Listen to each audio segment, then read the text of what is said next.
Hello, everyone. Welcome back to Telling Tales. Welcome back to Symbaroum. It's Wednesday night. That's what we do on Wednesday nights around these parts.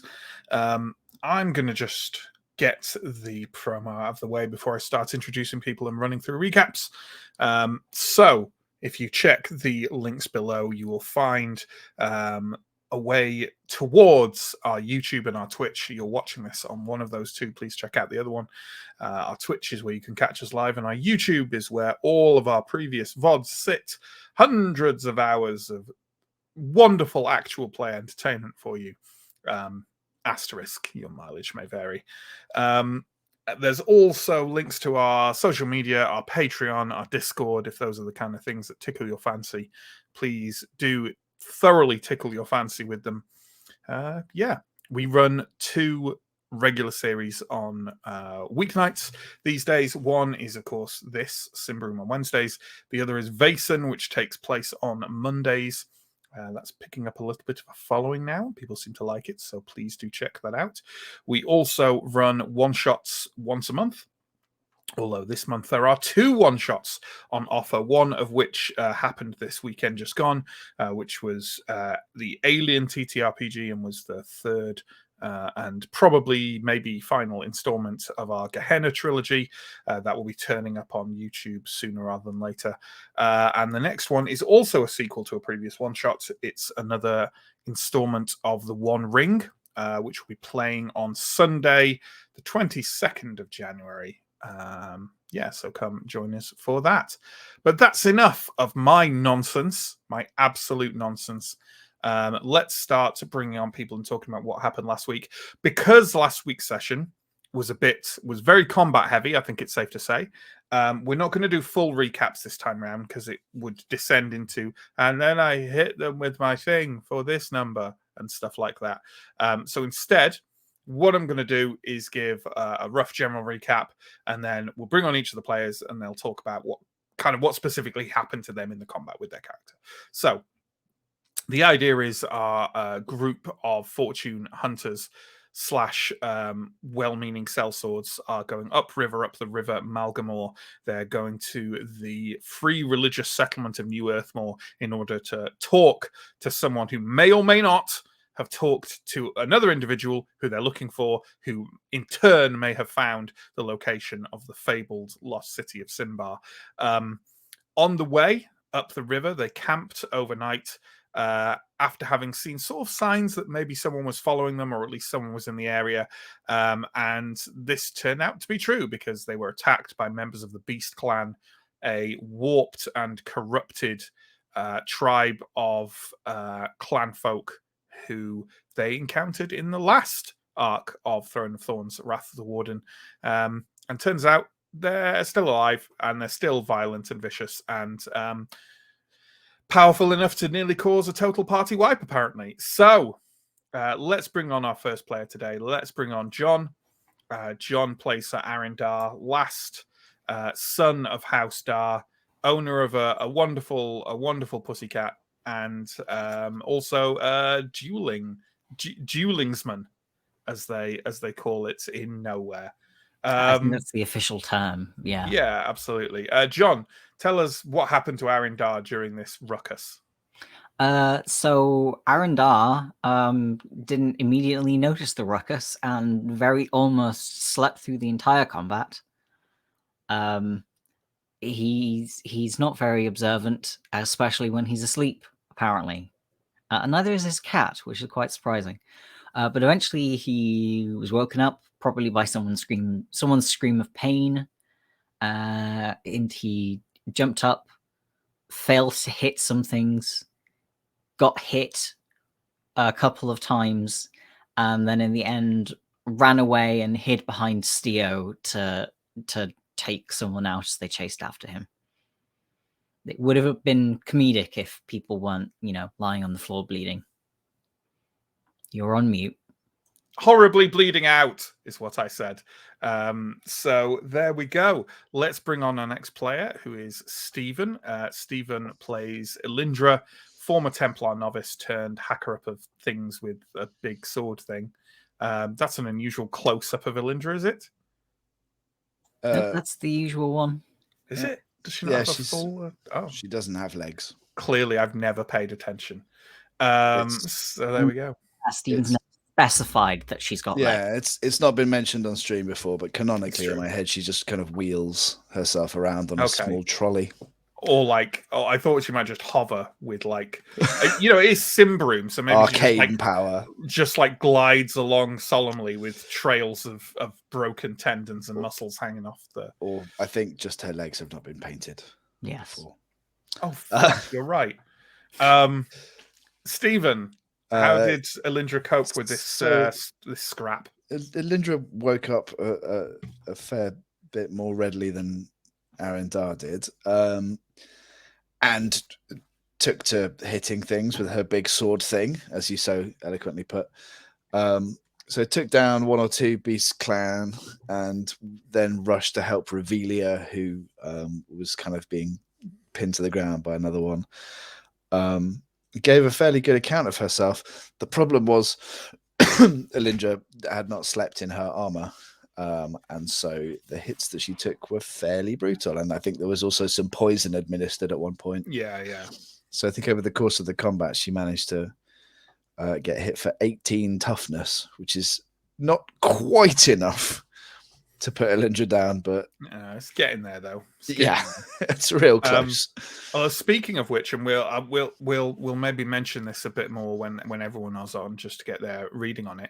We had actually an excellent comment suggestion from, and I will pick up the actual username because I won't be an arsehole who doesn't credit people. I said that like someone on the stream does that or something, I didn't mean that. Leopold left a comment on the YouTube suggesting that what we should do, or what we could do, rather than if you're sleeping in your heavy armor, if you're not sleeping in your heavy armor, rather, what you're probably doing is sleeping in the padding underneath, and therefore perhaps we could reduce it to light armor rather than take it away completely, which I think is perfectly reasonable and probably realistic. Yeah, I was certainly imagining sort of padded kind of gambeson sort of. Yeah, exactly. So I think we could maybe do that in the future. I did actually, while we were playing, I did have a look through to see if there was any sort of heavy clothes equivalent. Yeah. I couldn't see anything at the time, but certainly at the very least, you should have the same armor that Mike has or something for the robes. Speaking of which, let's bring on Mike, who plays Father Anton. Resident Theurg, holy man, occasional roller of dice that may or may not result in abject failure. See, he's got no legs either. He's got no legs either. Just saying. Anton, how did the fight go for you? Pretty well. It started off okay. I did some Holy Aura, and I thought that might, set us on a path to success. But only one round of Holy Aura occurred before Anton got. And he got hit in the arm, poisoned, and then more poisoned and a bit more mauling, and ended up flat on his arse, about to die. So that was Anton's session. It was positive development all around. That's a real pasting. Absolutely, but although as you can see, evidently he's all right. He's doing okay. Yeah, he is. Thanks. Otherwise, Mike's nameplate would not list Anton anymore. So there we go. Next up, we have Chris, who plays Steo, former infantryman and city guard turned grumbly old fortune seeker. Chris, how did Steo do? I slept through most of it. It was grand. Until someone rudely awakened me by bonking me to within an inch of my life with the largest club this side of Yindaros. After which, now, Steo, we've cleared up that Steo does sleep in his armor because he is A, used to it from his infantry days, and B, profoundly paranoid. So, unfortunately, he squared off against the one guy whose enormous club ignored armor. Mm-hmm. So, did nearly die, but also did manage to, with careful use of my mastership of the polearm, manage to, on occasions, keep the guy at bay, and on other occasions also get to attacks per turn and just do enough damage to eventually manage the person. And then, if memory serves, Aaron Dar came and hid behind me and led another person into my zone of death, and I had a great time apart from the nearly dying. Yeah, I think that could be safely said of all of us. Well, apart from me, I didn't really die. But another person who got a little bit battered during the fight is our final player. It is Sam, who plays Ascarai, our changeling, scout, and archer. Yeah, how did Ascarai do? How was this definitely not their fault? So Ascarai may have failed a vigilant roll at the beginning of this to perhaps wake up the party a little bit earlier. But in fairness, he did shout as loud as he could to wake everyone up, and basically no one woke up. So, yeah, partly his fault, partly everyone else's fault. But yeah. I was pretty harsh with my ad hoc judgments of how difficult it would be to wake up from one of your companions being mauled 3 feet away from you. But there we go. But, you know, all's well that ends well. You managed to kill everyone, or all of the Beast Clan. You managed to do some healing and patch yourself up a bit. And I think we learnt maybe some valuable lessons about how the gloves are off in Davokar this time around. And I believe that the same Leopold who left the comment about the armor also left comments about, like, perhaps the group may prepare a bit more when making camp from this point on. And who knows? Well, maybe is my response to you on that, Leopold. Maybe I could believe it, but also I do know these people, so you know, toss a coin. So there we go. I think that pretty much sums up our session last week. There we go. So with that in mind, we're going to pick up the action another few days later. So it's actually going to be about 5 days later upriver. Your pace, unsurprisingly, as you set off from the place where you were ambushed, was fairly slow, and you've had to kind of like work quite hard over the past day or so to try and pick up time. You're still not sure exactly how on schedule you are. It's very difficult to tell where you are within Davokar, especially when, you know, you're just on one river that's just going very, very slowly uphill. Well, you are not the river. That would be weird. But maybe not unknown in Davokar. So it's mostly been kind of paddling, dealing with the insects, dealing with the steady increased kind of white water and wash of the river as the ice melts on the mountains to the east. We'll go, as we did last time, we'll kind of go around people one by one and see how do you think your mood would have been in the 5 days since the attack by the Beast Clan, and are there any specific activities you would have done, any particular interactions or conversations you would have had with other people? I mean, each other, not generally other people. That would be kind of weird. God damn, where has my die gone for rolling random shit? Who knows? But this will do just as well. Let's start with Chris. I think Steel is a deeply traumatized person, and this is not going to be the straw that breaks the camel's back.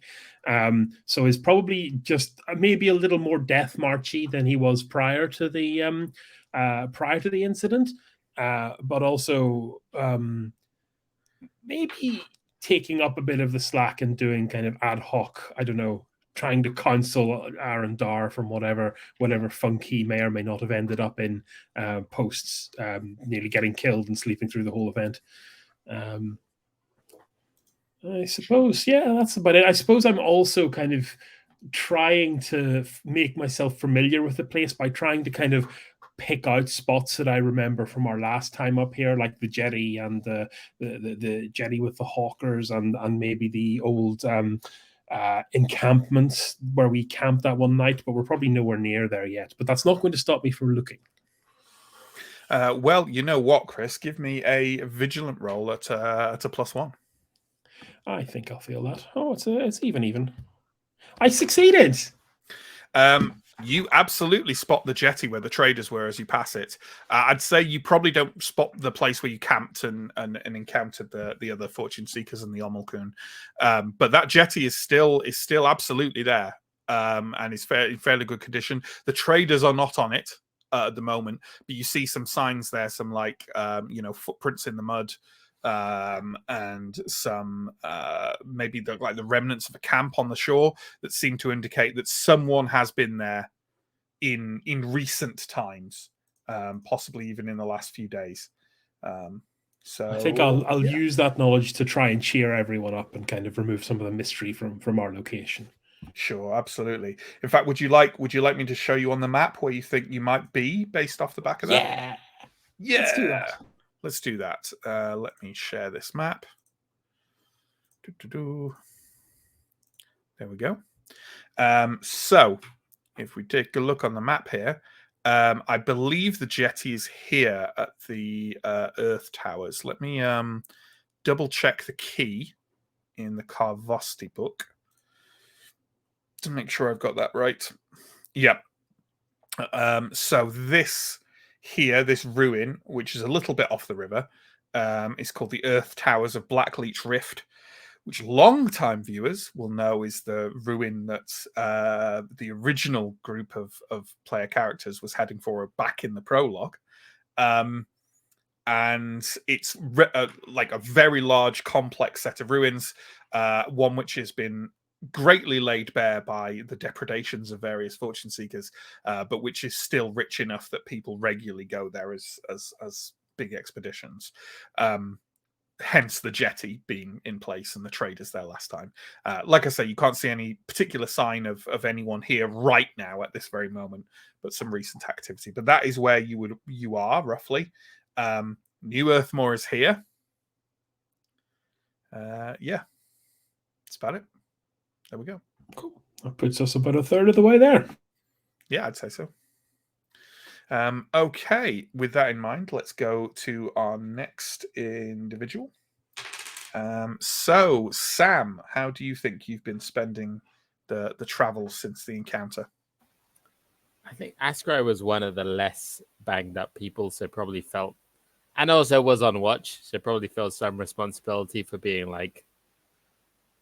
probably rowing a bit harder, trying to carry a bit more of the weight of going up the river. But probably can't help himself from talking. He's in a boat with Antom, I think.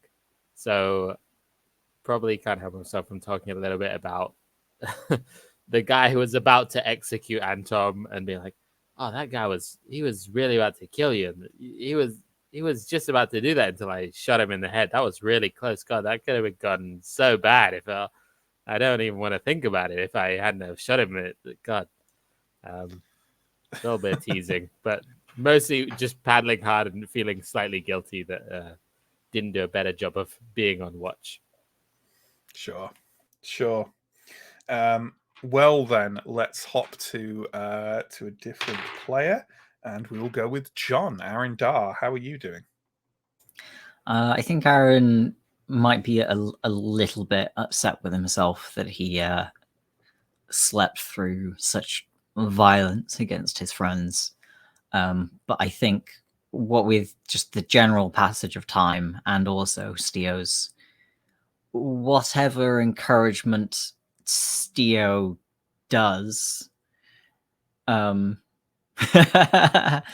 think Aaron, yeah. I think don't usually do this with comments, but Steve has suggested death comes to us all, Aaron. It's best to just accept it. Yeah, I think that'll actually cheer Aaron up. So, yeah. Good. Other than that, it's just really paddling as hard as he can. Absolutely as hard as you can. Hopefully not harder than Steo. Otherwise, the boat will just start turning around. You say that. Steo might have to tell him to slow down. Right. That's fair. How about Elindra? So I think I think prior to that encounter with the Beast Clan, Elindra had been on fairly high spirits, going up the river, chatting with Revelia. I think that's probably changed since then. Like she'd come to expect danger when like exploring ruins and things, but like was maybe surprised somewhat by the danger coming to us sort of as we slept. I think she's probably trained not to sort of complain very much about things, but I think between like the state of her injuries and trying to sort of keep up with the rowing anyway, she probably hasn't spoken very much in the last few days. Yeah, in my head, I have like Steo's interactions with Elindra over this time as like the meme from Ballad of Buster Scruggs with James Franco on the gallows going, first time. Yeah, basically. Yeah, no problem. How about Father Anton, Mike? Well, he's fully recovered physically, but mentally is probably struggling a little bit. But is aware that like the gloom of being in Davokar can become quite oppressive. So he's, I think, reverted back to his like traditional Davokar thing of like note taking, journaling, map making, that sort of stuff to like give him something to do in the times when he's not rowing, and when he is rowing, he's looking out for landmarks, things like that. Absolutely. Well, you know what? Being as you've mentioned, you're looking out for landmarks, and Steo mentioned one of them, but didn't, or two of them, in fact, but didn't mention this particular one. I want Anton to get first dibs on whether he spots something. So why don't you give me a vigilant roll at +2, please? Make it. Awesome. Well then, Anton, you were the first in the party to notice ahead of you. The river took a wide swing up to the north, noticeable only really from like the slight difference in moss on the trees at either side. In fact, I'd go so far as to say Father Anton probably didn't even notice it. It was probably Ascarai who noticed it. And after you've been traveling up that way for several hours, Anton spots what looks like another jetty, or perhaps a short pier is a better term for it, partially collapsed into the river. Beyond it, a enclosure, a rough wooden enclosure with a rough couple of wooden, more sheds than anything else inside it, partially collapsed, and a whole under like a weight of new growth of the forest, trees having kind of like one tree has partially fallen in over the enclosure and other trees have sprung up, and around the base of them a carpet of vivid purple flowers. It is the Ordo Magica's outpost near the Temple of Dying Dreams, from which you arrived in this particular area a good must be coming on for 2 years ago now, and tried to leave from this part as well, but your boat was gone at the time. So yeah, I will whistle to get everyone's attention and then just point over in that direction. And I might suggest that we just stop for a minute just to take a break and see what's there and have a moment to sort of reminisce, pay our respects. Be absolutely up for a little bit of lunch. Kind of check the jetty to see if it's going to be stable enough to hold the boats without having to haul them on the land. There's some pilings driven into the riverbed, and they seem fairly solid still. The only problem is there's no real platform for you to climb up to from your kayaks. Kayaks are the kayaks the single lower down ones, or the kayaks are the one-man ones. Oh, the one, they're canoes.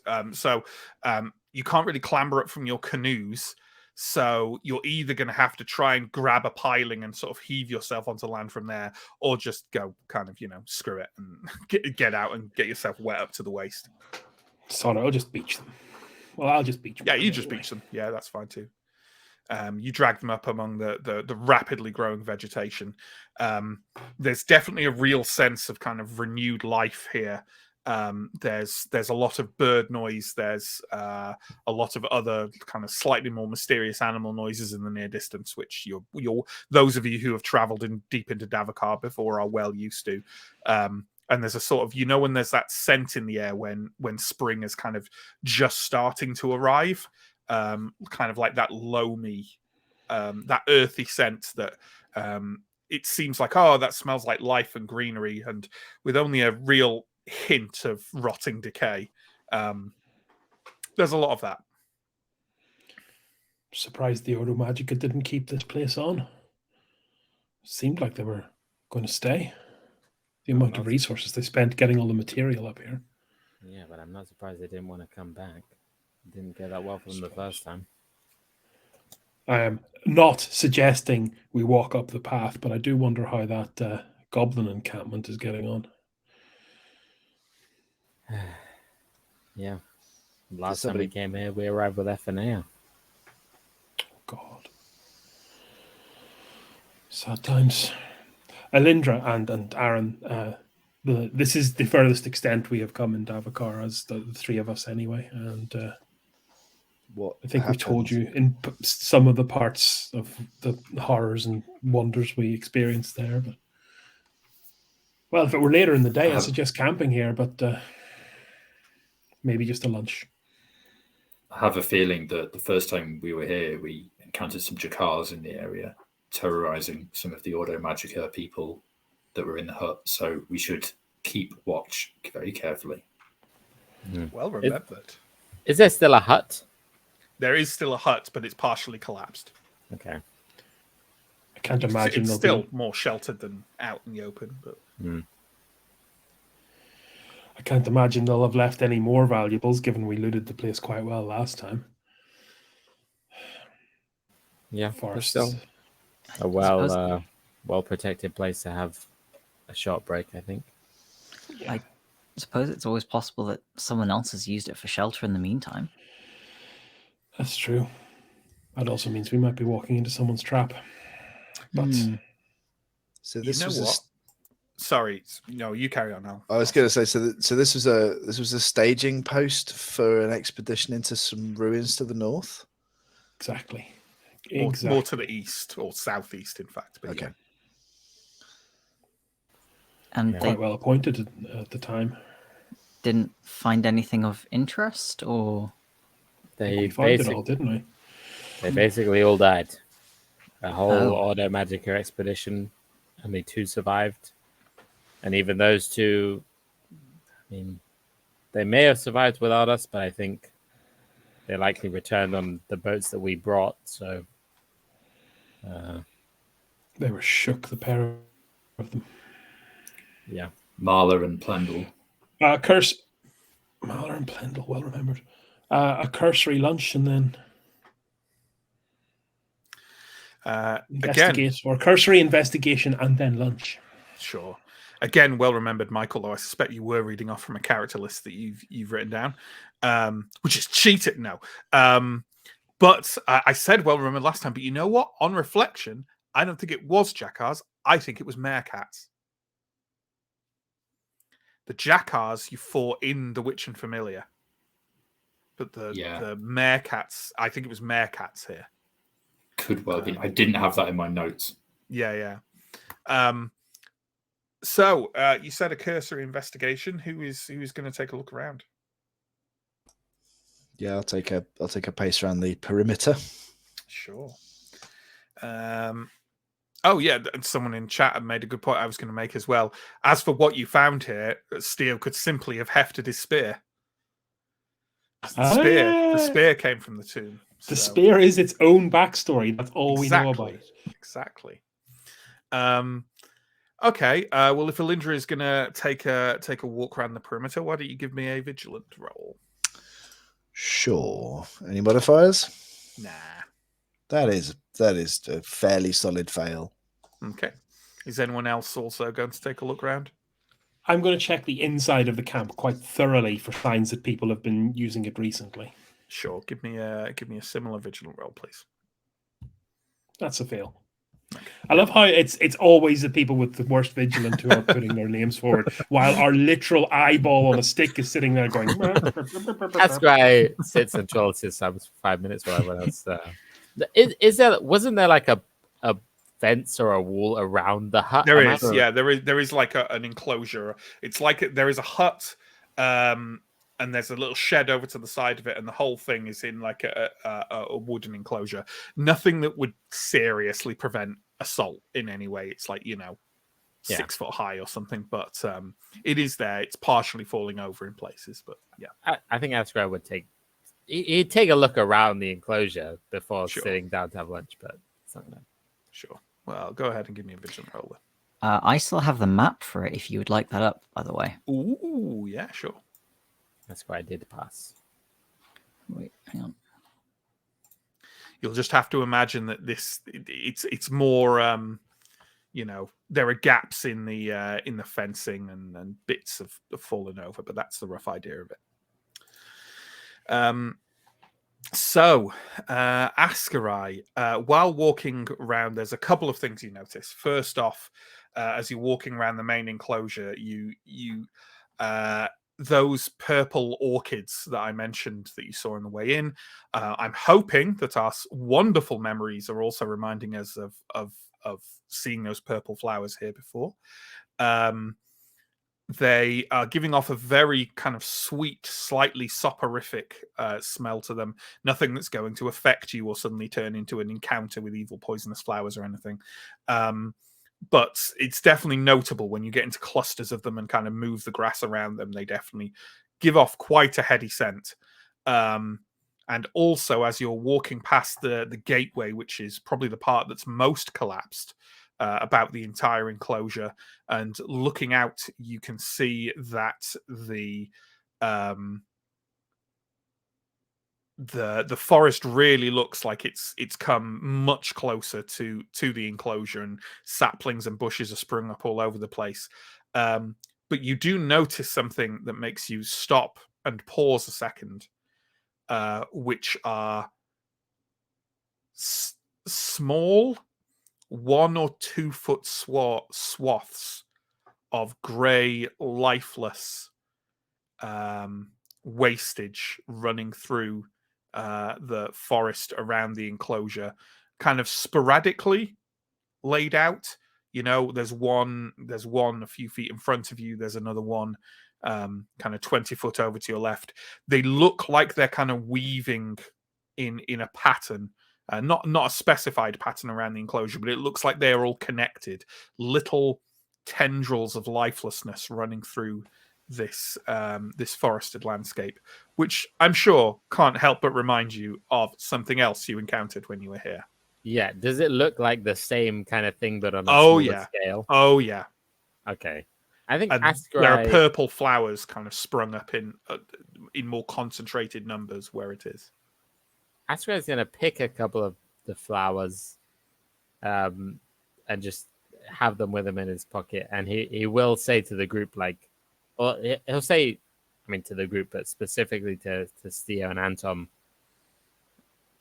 I'm not sure exactly what's going on, but that kind of death path is still here, but on a smaller scale. I think we encountered it in the tomb, but no, it's still here, just smaller, but nearby. We should be. It was careful. It was. There were 3 gods fighting.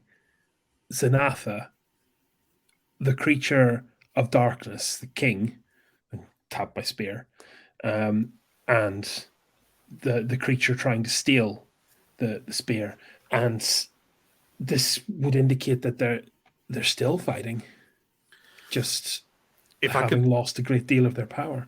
Do we want me to throw in some corrections here, or do we want this to be how Steo is remembering things? I think someone else can correct me if they're remembering character. I think would be the best. I think they were after the vial rather than the spear, but they were after the vial water. All 3 of them. Perhaps they've. We don't know what happened when we left. Perhaps whatever leaves this path was defeated in this slowly regrouping on a smaller scale, but I'm sure he still poses, well, whatever it is, poses some threat to us. So we should be aware of our surroundings. I guess at this stage I should stop being so brazen when I claim that I've been present at the killing of a god, because apparently it takes more than just collapsing a temple on top of them. Who would have thought? Bloody gods. I believe you definitely knew that that didn't kill the creeping darkness, because I think the last thing you saw as you fled the collapsing tomb was the creeping darkness and the Queen of Thorns kind of battling each other in kind of a titanic underground kaiju encounter. Which we were fleeing from. Yeah. Yeah. I think this maybe speaks to the fact that we should not remain here too long for lunch, and that also this evening we should make camp on the other side of the river. Yeah, agreed. Yeah. Absolutely. In fairness, well, that puts us on the same side as Cylinder's Hope, doesn't it?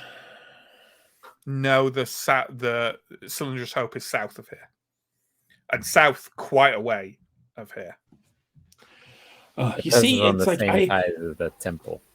Yeah. Can you imagine someone who quite far. actually has a good lore of this place trying to pick the lesser of the two evils on the banks of this river to sleep on? I'd say they'd sleep in the river. For context of the entire adventures, should anyone wish to know, if anyone does wish to know, then we have Jakar here is where that journey sort of picked up. You came upriver up here. This is where the jetty is. This is where you are now, the Ordo Magica outpost.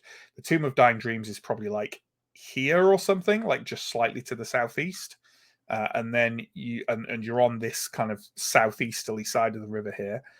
And then you travel to the south until you got around, I think Cylinder's Hope is like around here. Or around here, actually, because I think you kind of went off a bit and ended up about here, which is Cylinder's Hope. And then Castor isn't actually on this map because it's further over to the east here, but that's kind of you basically took a southeast passage and went out of the forest that way, just for context of where you are now. Yep. I think even despite everything we've encountered on the south side of this river, the north side is further into Davakar in some ways, and I'm sure there's even worse things the further north you go. Absolutely. So we're having lunch here in the Ordo Magica outpost and then setting back off, I'm assuming? Yep. Okay then. Your lunch goes kind of without any interruption by kind of grand cosmic horror creatures. It's just normal noises from the forest as far as you can tell. At one point you hear what sounds almost like a kind of human yell in the distance, but honestly you can't be entirely sure, and animals here make odd noises at the best of times. I'm assuming we're not delving into the Tomb of Dying Dreams to try and find anyone who might be making a yell. So yeah, that's it. You can untie your canoes and start setting off upriver up the Malgamore again. So we'll travel for a few more days, and as we do that, I want to talk about how you are preparing your camp for the night now. What further steps you are taking. Like, I'm not saying something is about to happen, but I would like to know what the group's lessons learned document has taught them from the incident with the Beast Clan. Why don't we talk about that a bit, about how our behaviors might have changed? Aaron, I think, has already suggested, and will suggest again, that we have 2 people on watch. Seems sensible. Twice as many people to shout. There are 6 of you, so it's still, you could get a good 8 out. Like, it probably slightly reduces your time on the river, so it maybe slows you down a little bit, I'd imagine, just because if you want everyone to get 8 hours, that turns your rest time into 12 hours, right? Does it? Yep. Yeah. Yeah. I think Anton might propose that we make a decision about which side of the river to camp on based on like which way the wind is blowing, whether it be downwind or upwind of stuff. I like that. Mm. One thing that we didn't do at that camp that went bad was get any sense of the surrounding area before we settled down for the night. So I think Alindra would be in the habit of sort of, pacing a loop of the camp and then probably going another couple of times Further in sort out. of wider circles. Yeah. Just scouting the area. Well, to let you know how effective that kind of thing is, and it's not, I guess it's not spoilers or retroactive spoilers. Literally the encounter you did there, you would have had a chance to find the Beast Clan if you'd done that. Yep. So I think that's absolutely a good plan. Yep. Anything else? I think Askra will propose clearing a larger area of the camp, like not just where we're going to camp, but trying to clear like the fern and bushes around, like in a larger space around, so nothing can like pop out of a bush right on top of you. Yeah, sure. I think those are all very good preparations, folks. Anything else that anyone can think of? Just for the record, Steo is not changing his behavior with regards to sleeping in his armor, regardless of how uncomfortable it is. I think perhaps pulling our canoes ashore in a way that might protect people who are sleeping, if that makes any sense. Sort of like make a little... Especially, I think Askra is thinking more probably about elves that might just like shoot us before we even have a chance to do anything. Just at least have some kind of barrier that we can hide behind. So if your camp is always next to the river, I mean, there are advantages and disadvantages to that. One advantage is that very few things are going to surprise you from the direction of the river. The other disadvantage is that someone traversing the river would see you much more easily than they would if you were a little bit way into the forest. But one thing I suppose you could do is almost build a triangle so that the two, which are very long canoes, could be brought ashore, maybe even turned over and form like a little, like circling the wagons, right? But in a much more basic fashion, like a little sort of barricade, and then the river is the third side of the triangle. Yeah, absolutely. I think these are all good ideas, folks, and I will absolutely bear them into consideration. So, speaking of things that happen at night while watch is on, the next few days go without incident. You travel further up the River Malgamore, going to the north, and then turning off again to the east. And this one's a much more kind of sharp turn, which almost all of you can't really fail to pick up on. As you start traveling further towards the east, the river now seems to have reached its peak of the meltwater coming down from the mountains to the east, and you find that quite often now you are attempting to sort of navigate your way on the river. Like there's white water, but there's also really quite large debris coming down from the mountains, from the Ravens to the east. There is chunks of, like floating bits of just straight up vegetation, like bushes that have collapsed into the river. Even you can occasionally hear the battering of light stones as they rattle along the side of the canoes, and more than once you have to kind of steer out of the way of very large bits of driftwood that are floating down and would, if they struck your canoe, they could potentially do damage to it or knock you off course or any number of things. And it's while you're focusing on this, one morning, a few days later, let's say it's another 2 days from where we started, so all of you can heal another 2 points of toughness if you still have any outstanding. Let's say that it's at this point that everyone can make a vigilant roll, and let's say it's at -2 because there is the roar of the river to deal with. Oof. What a roll from Steo there. Alindra succeeded, Anton succeeded. Yeah, everyone but Arindar, who's... Let's say that Aaron is the one mainly dealing with this driftwood and kind of like trying to get out of the way of it in the queue.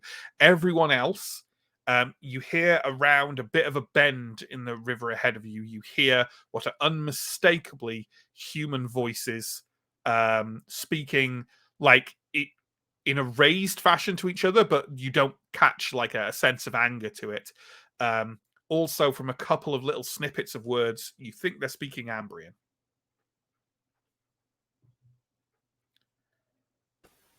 So I'll kind of like, do we want to stop and I'll kind of if I see that that Aaron's distracted, I'll kind of give him I suppose a clip round the ear and kind of.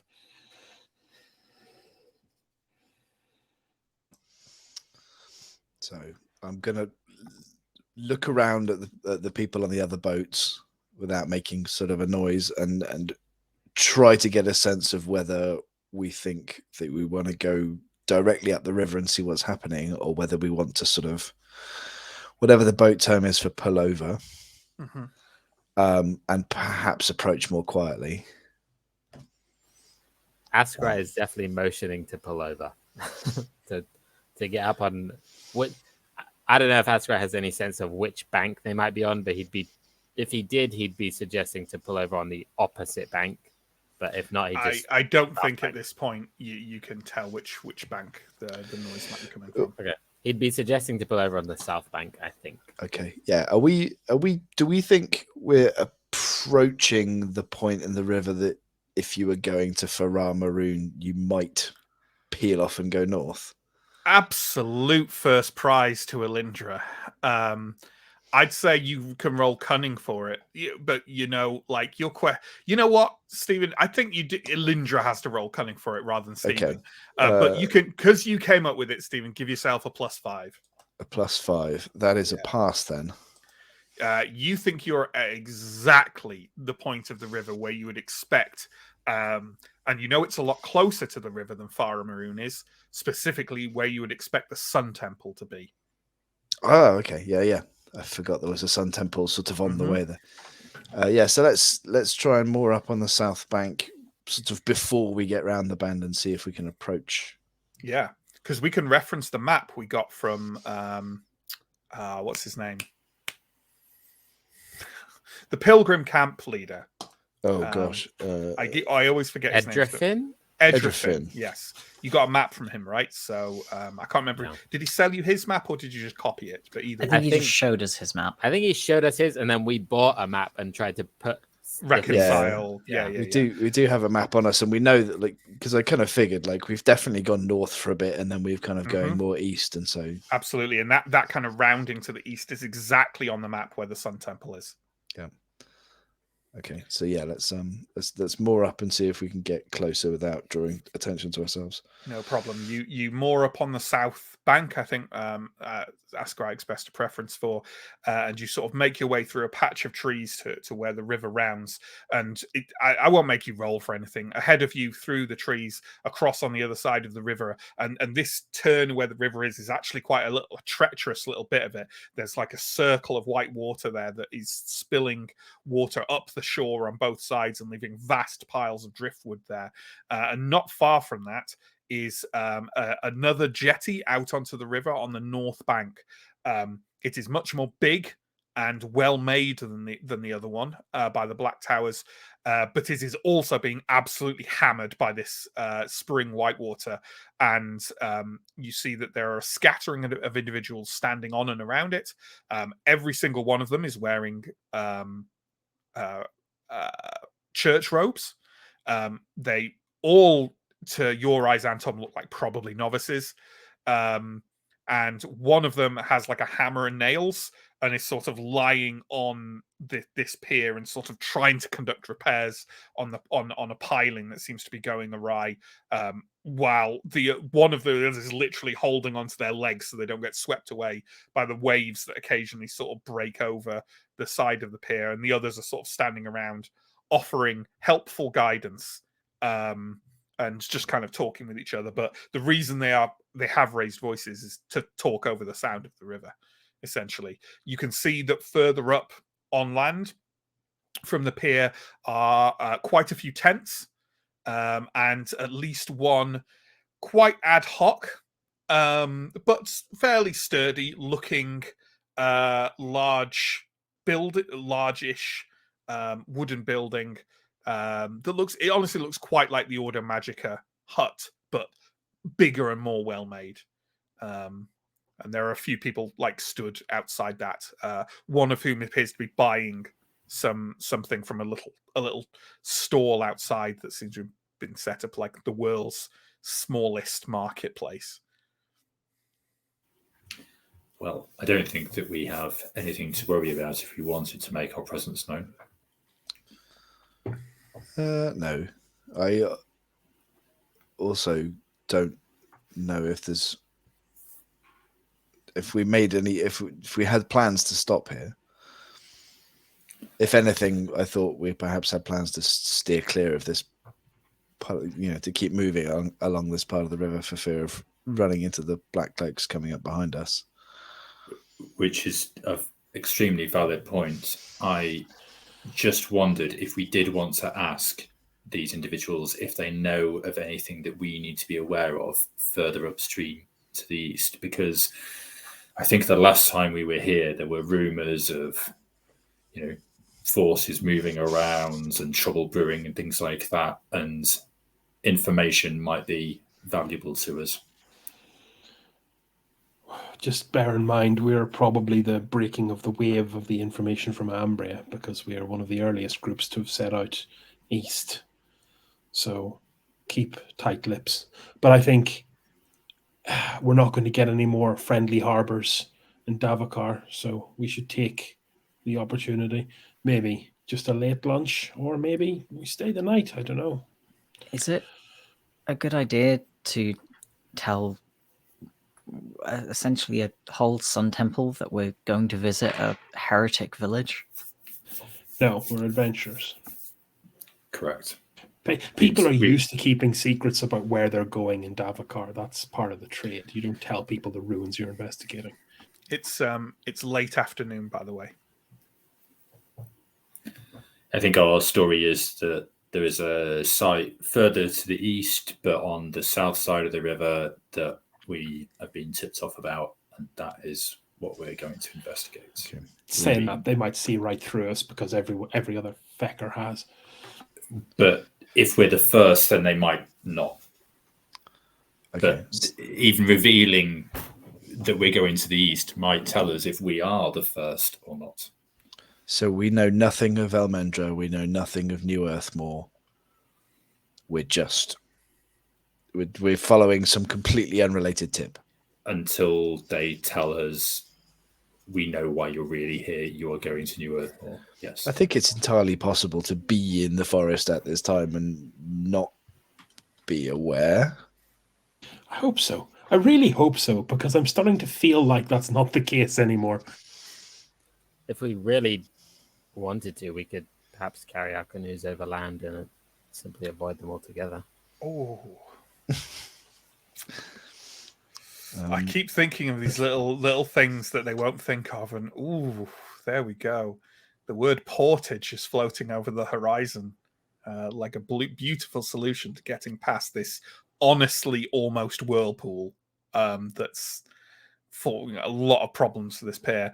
And Sam, does Askar actually say that out loud? Yeah, as soon as you say it, you realize it would probably save you a hell of a lot of trouble to just this turn from the north to the east here.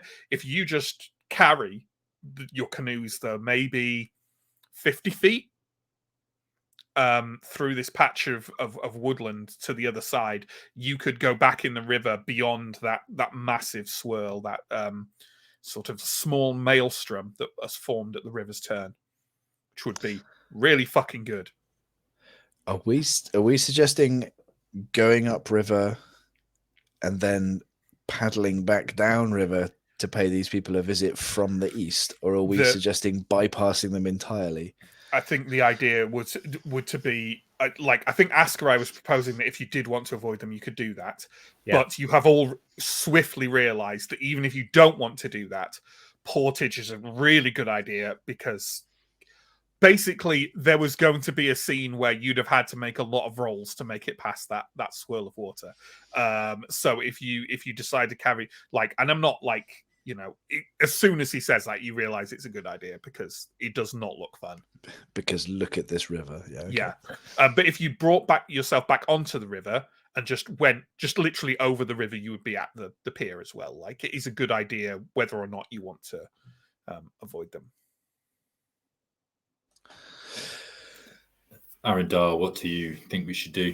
Bypass entirely, or make new friends?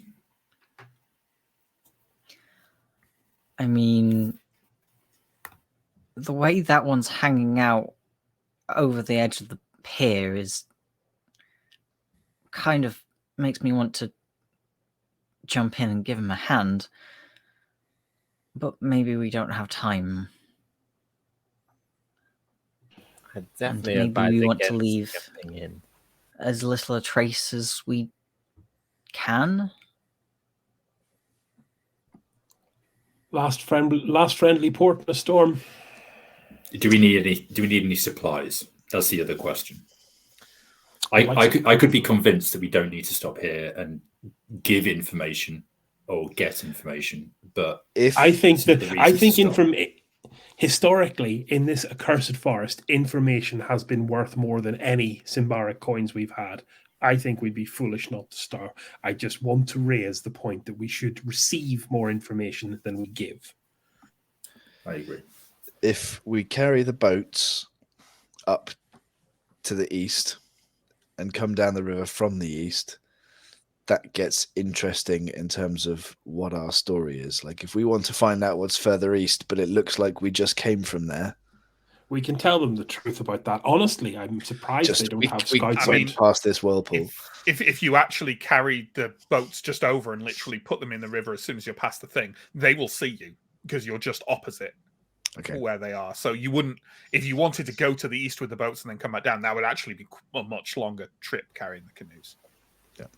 We do know the Black Cloaks are coming here, and any information about us undoubtedly will be passed on to them.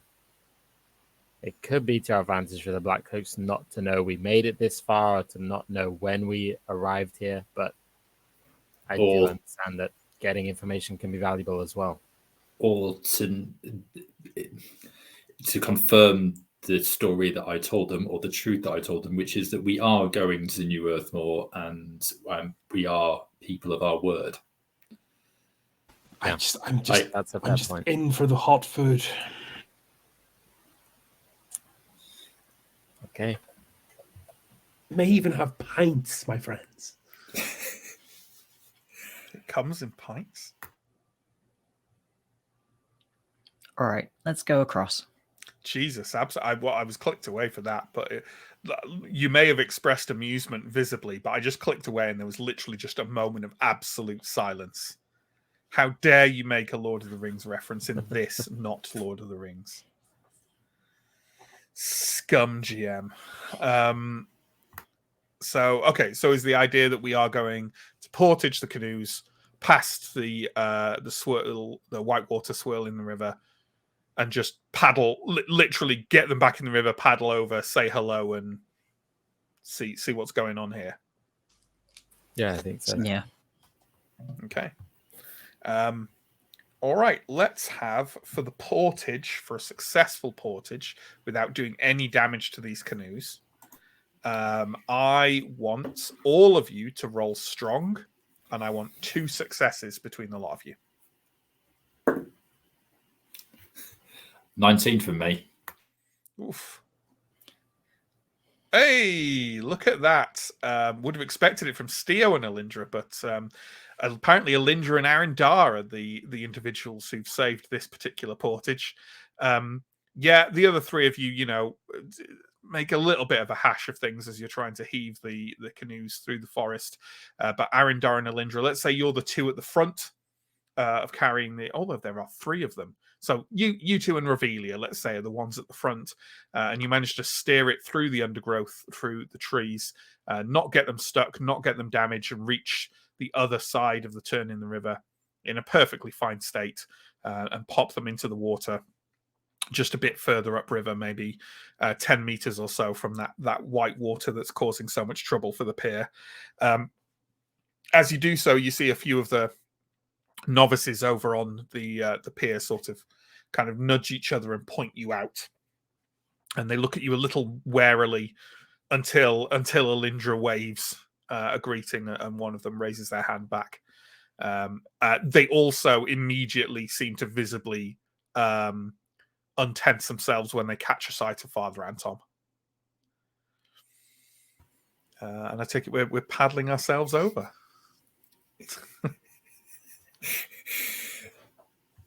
Yeah. Yeah, paddling over and hitching up canoes or beaching canoes, and absolutely. finding someone who looks like they're not doing something and isn't in imminent danger of falling into this torrent. Sure, absolutely. Can I have a vigilant roll at -3 from everyone, as well as you sort of beach your vessels and make your way up to the jetty? I shouldn't say. Is a jetty the same as a pier, or is a jetty like just the sea, like a stone seafront? Chris, That's you a must know great this. question. A pier is definitely suspended above the water via piles. A jetty is, a jetty is a solid wall. As is, there's more distinctions, but I can't remember them all. Okay, I will just do a quick. Water will go beneath the pier. Water will not go beneath a jetty. All right, a jetty is a structure that projects from land out into water, but it can be a breakwater. So, as you say, it doesn't need to be held up. This is above, so I will call it a pier. You make way around there. Hands up, who made the vigilant roll? Askarai, just Askarai. Askarai, you notice Sat. You didn't notice him until now because he's dressed in forest greens. But sat over to one side of the pier, sort of calmly watching the novices go about their work, is a man dressed in the hooded garb of one of the Queen's Rangers, who definitely kind of like watches you as you all kind of walk past where he is. Otherwise, one of the novices sort of walks up from the end of the pier where they are and walks over, and she kind of smiles quite a bright smile at you all and traces Prios symbol in the air as she walks over to greet you. Greetings. Do you mind if we stop here for a short time? Oh, not at all, Father. We are happy for the company. Are you making your way to the Sun Temple, perhaps to make devotions? Actually, how far away is the Sun Temple from this pier? That's a question. Not more than a day's travel to the north, Father. I regret that I would be doing my companions a disservice if I took the time to go and visit, but potentially on the way back from our explorations.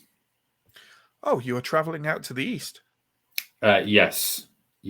I've, as is the custom, I cannot give away too much more than that, but there is a site slightly to the southeast which has been mentioned as a possible source of interest.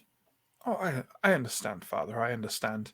The building over there is sort of a common building where you can find a little bit of food and drink available. There is what passes for our general store out to the front there.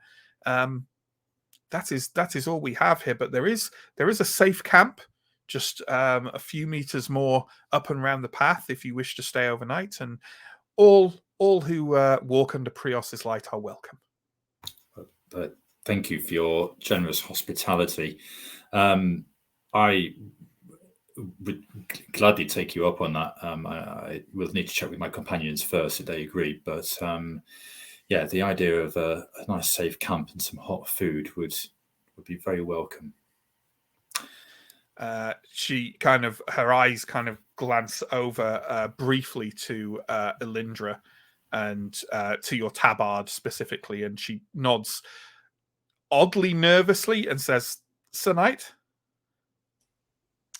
Elindra is fine.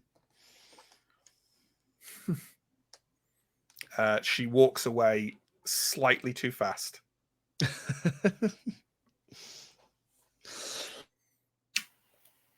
Elindra's not going to pose as a Templar to these people. So.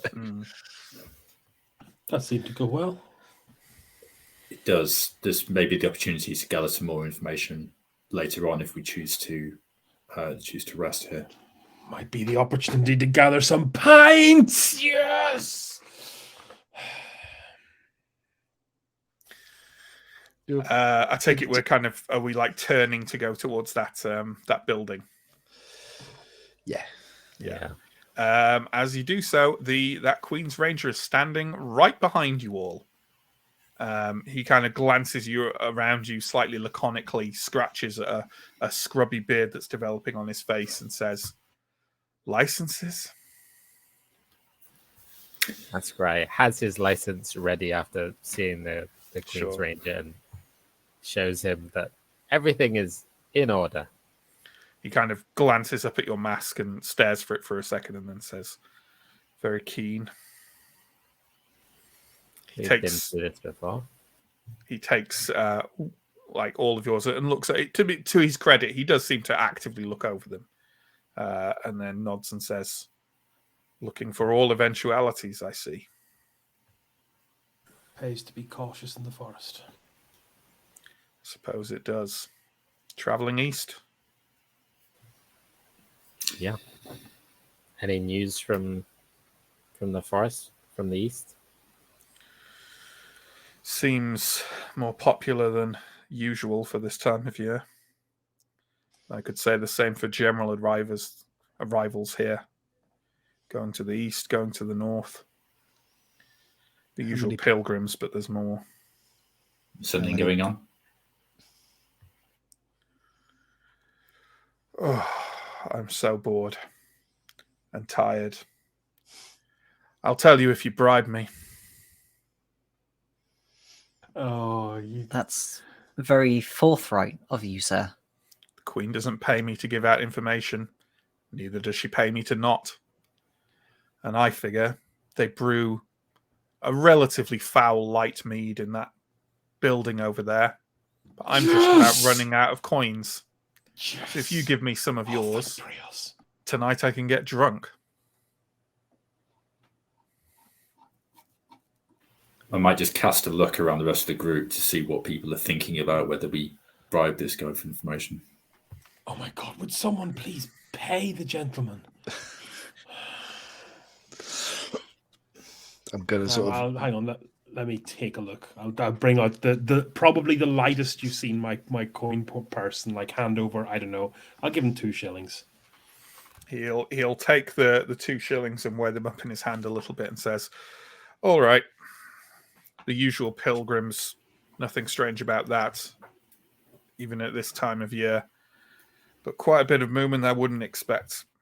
There was there was a group of rangers going to the north. Hadn't met them before. Don't know who they were, don't know why they were going there. I thought they'd be heading to the Sun Temple for extra security now that the glances at Elindra. Well, now that there's less protection there. But no, they went past, struck out to the north. I don't know why, but there were a fair few of them. They seemed to know where they were going, not a patrol." Any news from the clans? Last time we were up here, there was rumor of there being some kind of new queen, new trouble. Odd movements. I've heard the same rumors. Haven't seen anything myself. There's some movements in the forest to the northeast, they say. I don't know whether that's true or not. It could just be anyone who spots some barbarian folk they don't know. They go running to the nearest ranger and scream at them. It's not my problem unless they riddle you with arrows. We did have a run-in with some of the flesh crafters If you've heard of this particular new nightmare that cropped up quite recently. Don't know anything Devilish about fighters. that. Don't know anything about that. Oh, they're dangerous. Is There there were, go on. is there any news of the Sun Temple? Perhaps something that those who go there might not want to tell us. Gossip, scandal. Well, the Sun Knights left. I can't remember what we did. We knew that already, didn't we? Yeah, I think we'd heard that there's been movements of Templars sort of across Ambria, right? That's why they've been paying good coin for extra blades. Maybe a job you'd want yourselves. I don't know. You can go up the road and ask them. Take you a day or so. But anyway, you were asking about the East. 2 groups gone that way in the last week. One kept kind of quiet, but well, they seemed a bit edgy. Like they'd draw down if someone said the wrong word to them. Didn't like the look of them myself. But they had coin, and they seemed well armed, well prepared. The other, well, fortune hunters, led by some loudmouth from down south. That's all I know. It's a busy part of the forest. Like I say, for this time of year, unusual. But something tells me you know why you're ready yourselves. Otherwise, you wouldn't be one of them. Are you alone here? As in, normally we see rangers in larger groups than this. I'm the one who drew the short straw for this assignment for the next few months.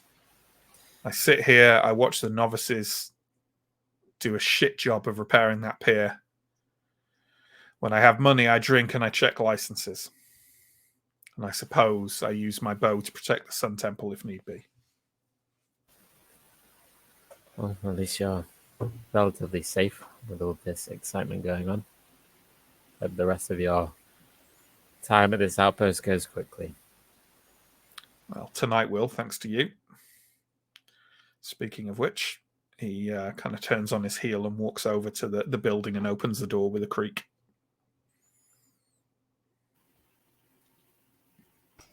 I'm gonna guess that we're going in.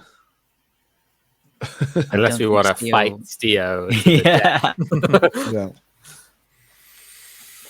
So, unless there's any particular further interactions we want to have, your the rest of your afternoon and evening can be spent at this establishment. Is a strong word for what it is. Like I say, it's maybe twice the size of the hut at the Ordo Magica outpost, so it's quite cramped inside with a few people, more than a few, probably around 10 or 15 people sat and moving in and out of there over the course of the rest of the day. You are served some very basic food, like a stew with maybe a bit of rabbit, but not much else in it apart from roots and leaves to give it some kind of tang. And also, as the ranger mentioned, a very, very light, soily mead, which, I mean, it's something to drink.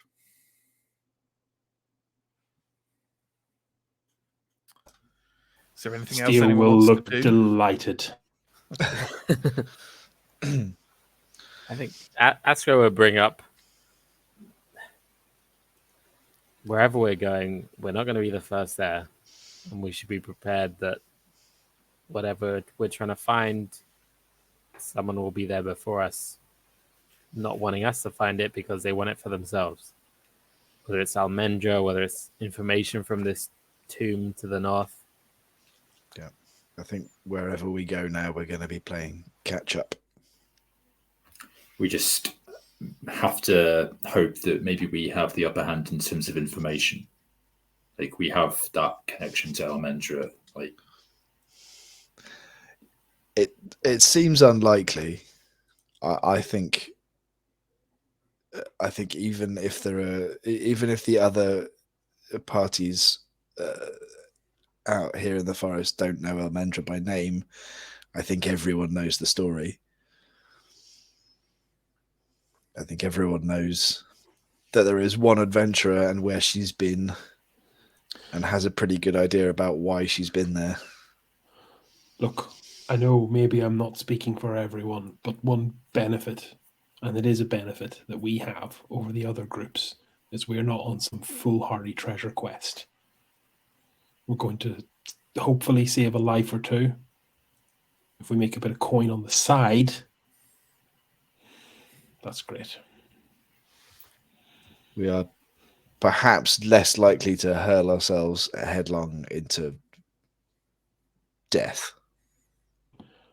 Exactly. What one would hope. Let's find out. So the camp that was mentioned by the Sun Temple novice is a fairly rough and ready one. Think of, do you remember the camp we stopped at briefly on our way north to Karvosti, of kind of traders and stuff like that? It's essentially the same thing, only instead of traders, it's all pilgrims and a couple of groups of treasure hunters who also seem to be heading north. But they don't seem very well equipped or anything like that. They're maybe even going to the Sun Temple where excavation, people are still being paid to excavate it, partly as well. So maybe they're looking for that. There are a total of 3 guards around the camp, which is not a lot for how many people are here. And overnight, they look like fairly poorly paid sellswords who look at your gear with some envy as you make your way into the camp and set up your tents for the night. So we're stretching the definition of safe camp, right? Yeah. Cool. It's definitely still safer than being by yourself in the same spot. But yeah. Maybe we'd still want to set a one-man watch. I was going to say exactly the same thing. One-man watch. It's like going on holiday. I mean, Revelia and I are also here, but I agree. Sorry, Elendra. Force of habit. So, yeah, you spend the night maybe slightly warmer than normal with so many campfires and people around, and rouse yourself the next morning. No one has made any effort to talk to you or kind of interact with you in any way. Everyone here seems a bit more dour than on that merchant's trail. And I'm assuming we're not in a particular mood to try and engage with anyone else either. I think that's fair. Okay. Let's go upriver before the Black Cloaks arrive. Sure. You make your way back to the pier, where even at the hour you rouse yourself in the morning, the novices are back at the end there, on a different piling this time, and it is a different one of them who is sort of half hanging off the pier by their boots, trying to repair, because the river is definitely not letting up in the slightest. But you get your boats into the river and set off to the east again. And you start making better progress than you were just a couple of days ago. The river seems to be calming slightly. The worst of the winter or spring melt seems to be flowing through. And in fact, that your insect problem remains the same, though, because the temperature is now noticeably rising. To the point where only a couple of days after you make your way past the Sun Temple, you feel like it is like the season has switched within 48 hours. You find yourself uncomfortably sweaty and sweltering in your traveling gear, and occasionally tempted to strip bits of it off. But that would, of course, expose more skin and flesh to the depredations of the biting insects that swarm around this river. Is there any extra changes or things we're looking out for or anything like that as we're making our way? It's perfectly fine for the answer to be no. This is all new territory, so almost a sense of childlike wonder will go over Steo. I think Escrow will be probably like everyone trying to keep track of where on the map they are, but nothing in, and like we have an idea of where New Earthmoor is, so like you do just trying to bear that in mind and remain vaguely on top of where the river's going and where that might put us on the map. But apart from that, nothing. I don't think there were many landmarks between the Sun Temple and New Earthmoor. It's They're just some absolutely- distance east. It's literally blank on your map. So yeah, absolutely there are not. So you're kind of just hoping that when you reach it, it becomes sort of obvious, I suppose. But we will have to see. Okay. Let's I say think I would like to have a little chat with people on the way up there. Specifically, go for like it, go for maybe it. if it's a number of days, maybe have a chat with Antom and the gang and see like what's our strategy regarding bringing Father Antom into a settlement full of goddess worshippers. I've been given this some consideration as well, Stio, and I think I will wear my overcloak, or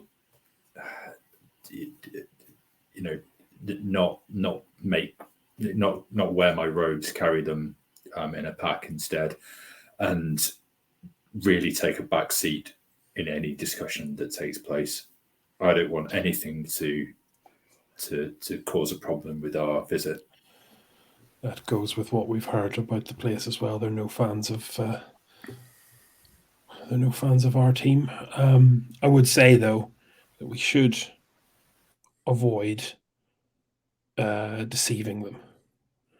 I think a lie is fine, but outright deception might get us in as much trouble as Anton would be in otherwise.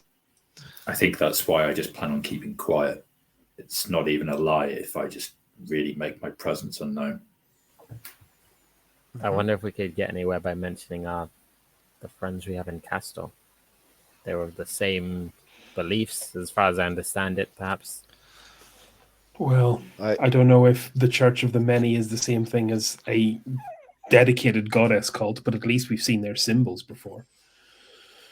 I spent some time with the Temple of Many in Castor before I met you. So whether or not that is sufficient to impress them, I don't know. Yeah, I mean, I suppose it will largely depend on the reception when we get there. It may be that they will barely even talk to us, and we'll have to try and use some kind of stealth to make our way inside. But if we can talk our way in, it would be preferable. But we'll have to see. Are we going to outline the threat to this girl's life? Offer protection. Yeah, we'd be honest about what we're doing to these people, because they might be the only people for whom that's going to be a benefit to us. But I mean, there's two groups ahead of us already, so maybe we find their heads mounted on sticks, or maybe they've already got all the good information, or maybe the camp is dead a year or more. No way for us to tell, I suppose. Absolutely. And I would like, it looks like Aaron Dara is about to say something, but just off the back of this conversation you just had, I would like a cunning roll from Stephen, Mike, and Chris, please, because I think they're the people who are mainly discussing it and or might realize something. I make it. Oof. Yeah, Steo and Anton, you have already mentioned Anton taking his robe off and concealing it. Elindra's tabard almost certainly needs to go as well. That's what I was just about to say as well. There we go. In that case, the three of them say it at more or less the same time. Such a waste of a one. I am upset. That's fine. Okay, we'll raise that. And Revelia doesn't have one. That's just a squire. She wouldn't have been allowed to carry Sun Knight symbols. Wasn't Elindra a squire? No, she was a novice. Oh, right. She was past squiring and into training to be a knight. Which is Got it. the same as being a squire.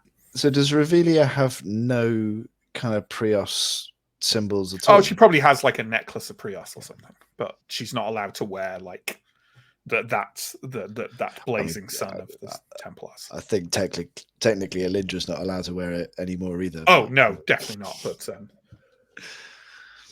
yeah. I mean, that is also she's not a Templar squire anymore because she's not there. But I guess that is also a point to consider. Revelia, I don't know if we've asked. You don't have any problems with us visiting a heretical village of non-Prius worshippers, do you? Do they turn everyone into undead slaves? We don't know, but we hope not. Then it's a step up in the world. I'm fine with it. You see her grab her necklace of Prios. It's a wooden carving of the sun, and just like tuck it down into her clothes. Excellent. Okay. So the next few days pass pretty much without incident. You do find yourself seeing kind of unusual trees and plant life and flowers that you hadn't really seen before. Not you think that there's any particular marker of unusualness about this area of Davokar. It's just a different area, of Davokar than you've been before. And particularly as you start to make your way forward, you start to encounter the river goes much wider and much slower, even more so than the kind of faster water you were having.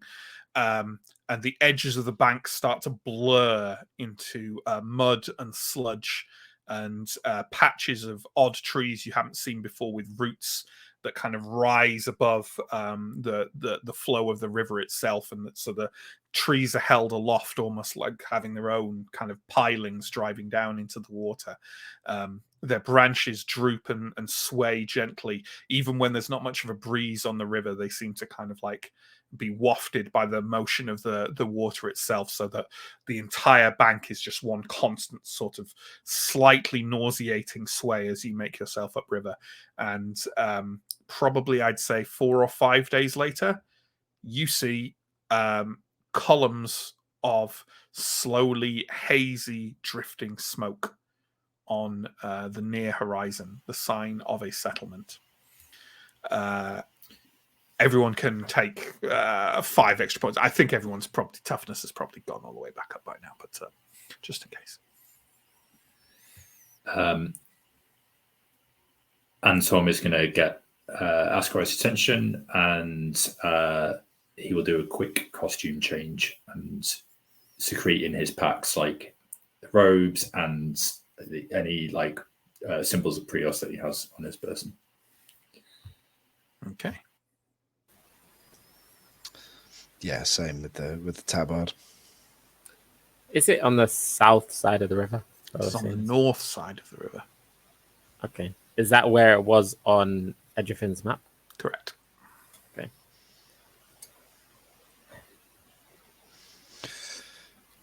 Do we have a sense of who we would like to appoint to do the talking before we start? I would suggest Aaron. It's maybe the best of that kind of thing among us, especially with Anton taking a back seat. Thank you for trusting me with this. If it comes to negotiating, maybe consult with the rest of the group. But until that point, you have my full confidence. Heartwarming. If you feel that we get to a point where we need to provide some proofs about religious credentials, I will step up and try. I am still a Prios follower, but not exclusively. I will bear that in mind. I don't think that time I kissed Zanath is going to hold much truck on these parts, so I'll keep my mouth shut.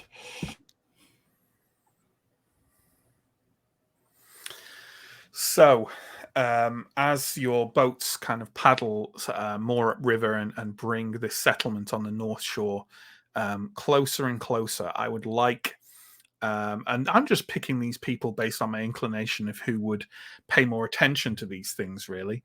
Can the 3 individuals along the bottom of this StreamYard presentation, that's Sam, Chris, and Mike, can you give me cunning rolls, please? Yep. Yep. Yeah. Yep. All three. Okay. With some brief chat between the three of you, you come to the conclusion as you get closer that there's a cluster of columns of smoke leading up into the sky, which would probably indicate a settlement. But there is another one further out to the east, as if there's a significant building or camp some kind further to the east of the settlement itself, just kind of further away from you where you are at the moment.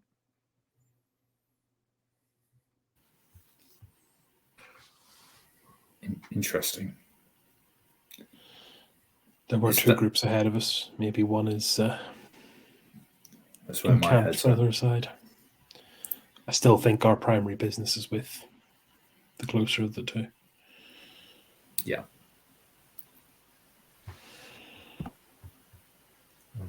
Could be a place to investigate afterwards, depending on their reaction to us. I'll be honest, I think we will find more allies among the goddess worshippers than we will among the treasure hunters. But I've been wrong before, frequently. I'm not convinced we're going to find allies in either place, but I suppose we'll see. Okay, how are we approaching this likely settlement? Are we just going straight up to it on the river? Are we going ashore and approaching on foot from presumably the west? What are we doing? I definitely suggest we go up on the river. We don't want to really. This is a diplomatic mission. We don't want to. We don't want our first appearance to them to be attempting a stealth maneuver. Yeah, exactly that. Okay. In that case, let's see how quickly and completely we grasp the setting that lays itself out before us as we sort of come close enough to see past a veil of these odd swampy drooping, I could just call them mangrove trees, these mangrove and willow trees, and out into a place where we can see New Earthmoor, for it is New Earthmoor, more clearly. So could I have vigilant rolls from everyone, please? Nope. Okay then. Okay then. I'll both sink inches away from Sam, you literally have one job. Okay, you have two jobs, but when you're not DPSing, we need you to be looking. I've rolled well all the other rolls, and this one feels like the most important. I just completely failed. Sure. What sort of grasp do you think Farron could get on the overall geography? Farron knows exactly what's going on, but he can't tell you, unfortunately. Meowing madly as we go into a whirlpool while no one else notices. Can we fall back on Revelia to try to save us? You know what? I am happy for Revelia to make a roll. So why don't we let me get her stats? No idea what her cunning is. I can roll a dice and tell you. I should just give you her stats at some point, but let me. Sorry, I have to open a different PDF because the stats are in Wrath of the Warden. Obviously, why would they not be? So could you can take another vigilant check. Her vigilance is only 7, I'm afraid. Cool. So. She passed. She passed. She got a 3. Yeah. There we go. Another rules thing that was pointed out, and we are already doing it with Farron, is buying the boon of a pet.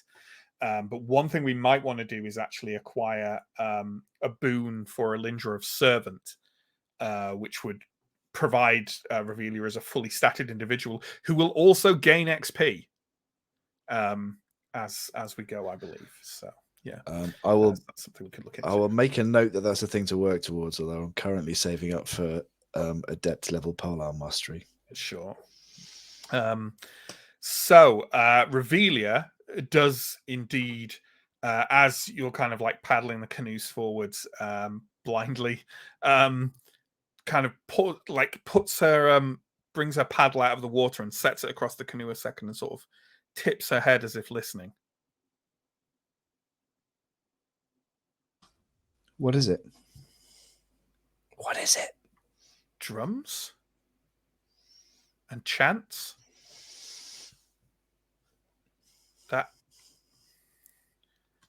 They don't sound Ambrian. Those sound like war drums. Can I hear now that I've been made aware of them? You can indeed hear it. It was part of the general, like, noise of the river to you before, but now you can hear what sounds like quite a few people like yelling and jeering and crying out things in a language that is not Ambrian, and the sound of like a threatening beat of drums. Does it sound like anything that I might have associated with religious ceremonies from the Temple of the Many from Castor? Absolutely not. Okay. I will signal to the other boats and just be like...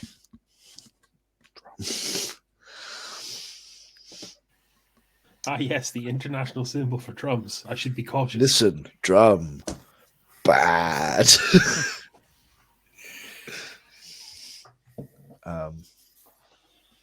I think at that point I'll be moving kind of towards kind of stealth and reconnaissance mode, and kind of bringing the boat, steering my boat at least towards the North Shore, but kind of maybe trying to find a mangrove to hide in, or trying to find somewhere to pull the boats roughly ashore before you come fully in sight of New Earthmoor. Is that the idea? So we've gone from not stealth to half stealth. Sure, yeah. Well, why don't we? I'm going to want the person on each boat with the highest discreet to make a discreet check, please. So Steo's discreet is 5, so I don't know what Aaron Dar's is. Not 5, but not much better. Okay. And then I imagine Askarai's is better than Antom's. I think your discreet is like 13 or something, right? Yeah, but I still failed. Okay. And then let's check what Revelia's discreet is. Her discreet is 5. Wow. Then I will roll for Elindra, who has 9. And I get an 8. Okay, so Elindra has passed. I needed a 9 and rolled a 9. Aaron has passed. So it's just Askarai with the highest discreet in the party, letting down the group. Askarai, your canoe sort of you try and bring it in alongside a mangrove, but it comes in at an angle and just kind of bashes into it, and you have to end up going to one side and then the other. It's not terribly graceful. You haven't seen anyone around noticing you. You can't even see New Earthmoor yet, but you are not terribly stealthy. Let's put it that way. The others glide in under the shade of a mangrove on basically where the mud starts. I wouldn't want to call it the shore necessarily, but you can definitely beach your canoes on this mud, tie them to a mangrove, and then you're going to have to go through, mud up to your shins for a good 10 meters or so before you get to what looks like more solid land. I'm assuming that's what we're doing. Yeah, make our way up through the mud. Okay.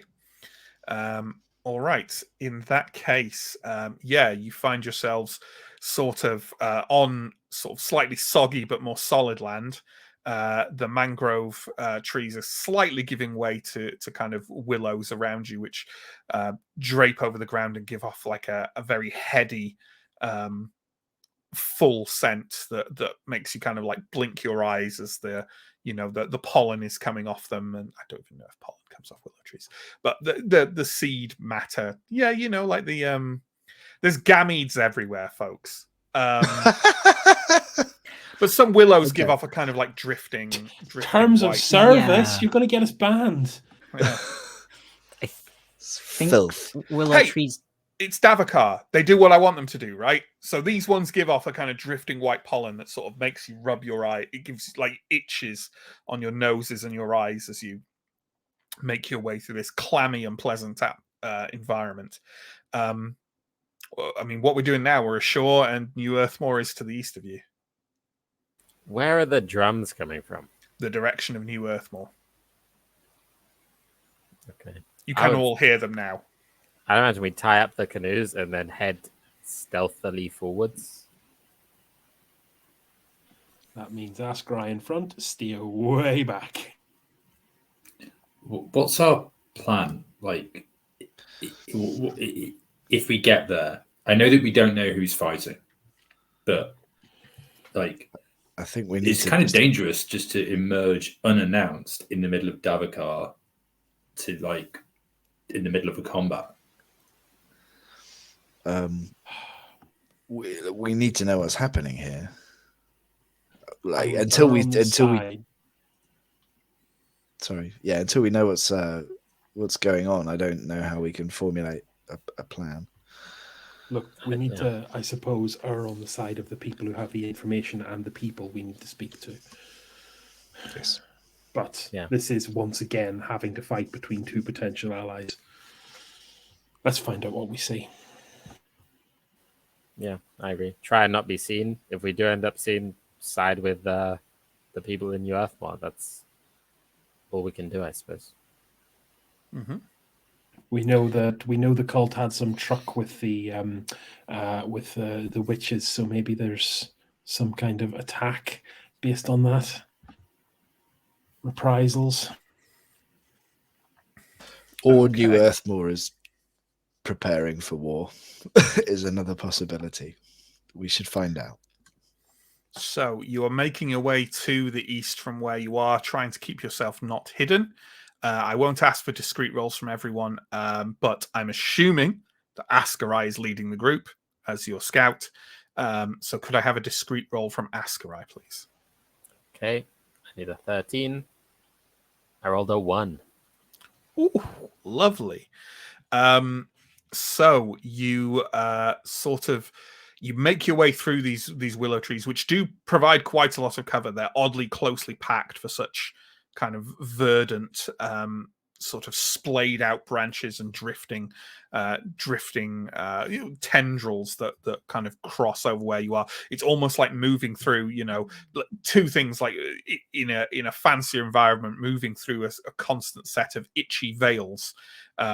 Or honestly, probably what it reminds Steo of, and those of you who've grown up in rougher environments, going through a particular packed back street on washing day, and having to just like haul aside dripping bits of clothing constantly as you make your way forwards. But make your way forwards you do, and eventually you emerge at least into a position where you can see out into not really a valley, but a sort of indented bit of lower land in the environment. And you know what? I will show you a map of New Earthmoor. I would like pinky swears off everyone that they will try and ignore the labeling on it. It's not hugely spoilery, but try to generally avoid looking at it, But there's unfortunately no... Oh, actually, I can just zoom in, can't I? Yeah, that's fine. That's better. Okay, here we go. This is the settlement of New Earthmoor. This is quite a large wooden palisade, a circular one leading around. This is the River Malgamore here, where it's the slow and steady River Malgamore at this point. It comes onto the land here, or rather is like a tributary river coming down from the north, which seems to emerge into this very swampy, still area here at the side. You can't particularly see most of these buildings apart from maybe the top of this one. But what you can see of the buildings inside the palisade look very basic indeed. Where are we? You are like past the edge here. You're like over there. Okay. This that you can see up here is a sort of triangular cliff coming from the riverside, kind of rising up slowly from the riverside. You're at the base of it over here. And it reaches its apex up at the top here, where the river comes down from the north in quite a crashing waterfall that pools at the bottom here. But all this is covered in trees. This open area here is more swampy and with a bit of like open, sort of more open grassland or scrub around here. As for where the drums are coming from, you cannot see anything over on this side. It is, from what you can hear, because as you can see, New Earthmoor isn't huge. The drums are coming from over this side, and you can hear them much more clearly now. And the chanting is, well, you know what, Anton, why don't you roll cunning for me? No. Never mind. You don't recognize the language. Where is the other smokestack? Further over here. Okay. Further over to the east from where you can see. If you wanted to get an angle to be able to see where you think the drums are coming from on this side, you have, I guess, 3 options. One is that you could try and cross the river and go along the other shore, and then, that kind of complicated thing. You could try and round the palisade on the lowland, where it would be pretty difficult to keep yourself completely concealed. Or you could try and not scale the cliff, but walk up this incline where the cliff rises here, and you think if you got to like about here, you could probably see over the palisade onto the other side. This is undoubtedly the probably sneakiest way to do it, or the most easily stealthy way to do it. Kind of going up on this incline up to the cliff. Yeah, I think we need the high ground, don't we? I'd be up for just knocking.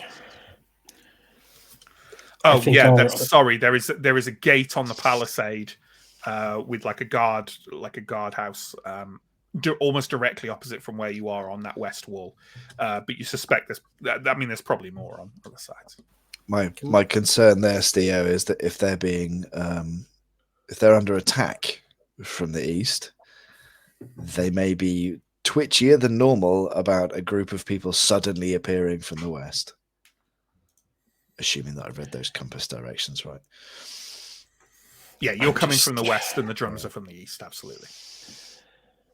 If they're under attack, we have a duty to the work we've taken upon ourselves to do our best to help them. So you think we just turn up and announce ourselves and hope that they trust that we're not part of the attacking force? I guess we're quite obviously Ambrian, so we've got that going for us. I don't know. Any friend is better than any enemy. I'd say it's worth a go. Look, I'm not a diplomat. I'm barely a tactician. I'm an infantryman. But I think we need to focus on what we're supposed to be here to do, and I don't want to do flipping intelligence gathering on a conflict I have no stake in other than the protection of the people in that palisade. I think is there anything that we'd see banging those drums, any group of people where we wouldn't afterwards end up going and knocking on the gate on this side? Like, yeah, we want to get in, we want to talk to the people inside, whichever clan it is, however many there are.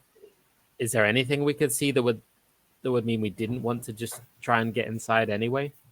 It's just if it's a conflict where we would gain from intervening in that conflict. Like if they are fighting, I don't know, something from Davakar. I'm not saying that's what it is, but like we would curry favor with New Earthmoor if we assisted them in the fight immediately.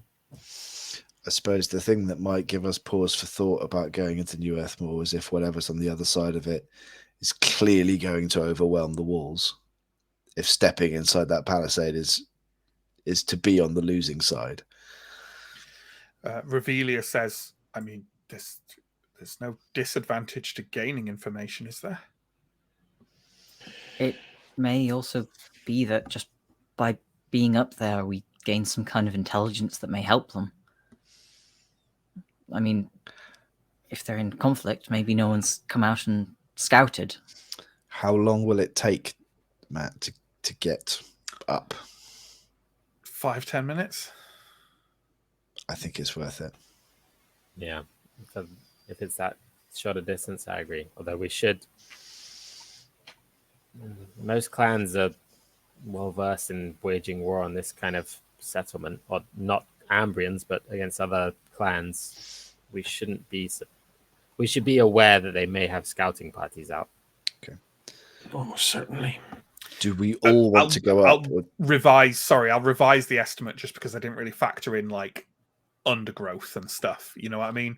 Like 15-20 minutes, not hours or anything.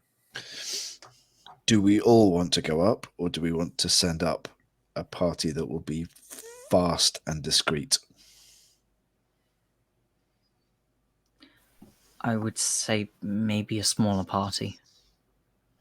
I think it's a bad idea to split a party in this forest, but it might make the most sense here. Means we can keep an eye on your back as well. It would be good to not lose the canoes, if possible. Okay, so we have some of us watching the canoes, some of us going up on the cliff, some of us staying here in between the two. Just This two is- groups. Okay, so the canoes and Close the enough cliffs. to the canoes to get back.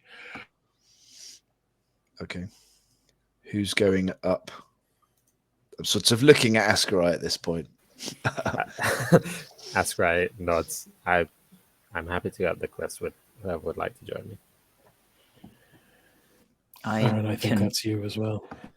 probably make it fast enough.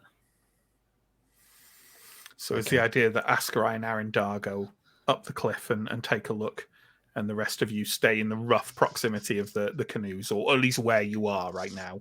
Yeah. Stay Yeah. secreted. Be fast and be discreet and don't be heroes. Okay. Well then, in that case, I'm going to need a couple of things from people. First off, after Ascarai and Arendar move off to the north to start up that incline to lead them to the cliffside, I would like vigilant rolls at a just flat vigilant rolls from everyone who stayed.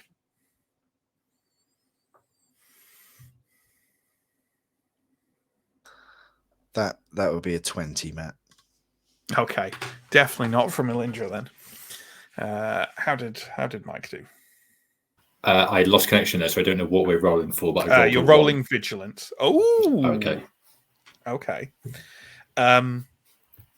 Steo and Anton then.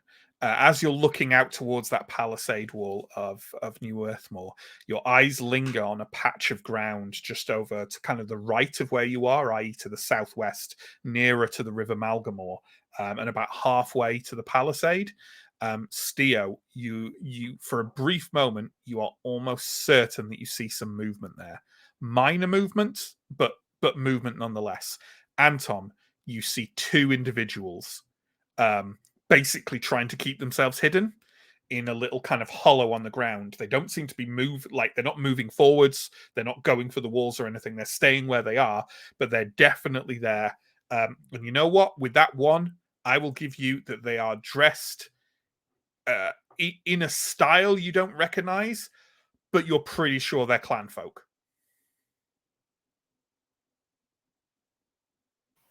I'm going to point them out to Steo and Elindra and Revelia.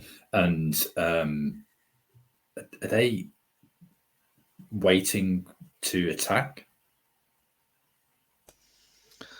That big drum looks a lot like a distraction, doesn't it? You're on mute, Chris. I can't see a thing, but if I were two people hanging out on the opposite side of an attack, I'd be a hit squad. Shame we let our bow go uphill. So the question is, how many more of them are there? And do we go and engage this one? We have to wait. If they move, though. If they move. Sure. Matt, is there anyone like on the palisade looking towards the west? You have seen a little bit of motion. Yeah. Okay. It's far enough away you can't really make out people that clearly on those walls.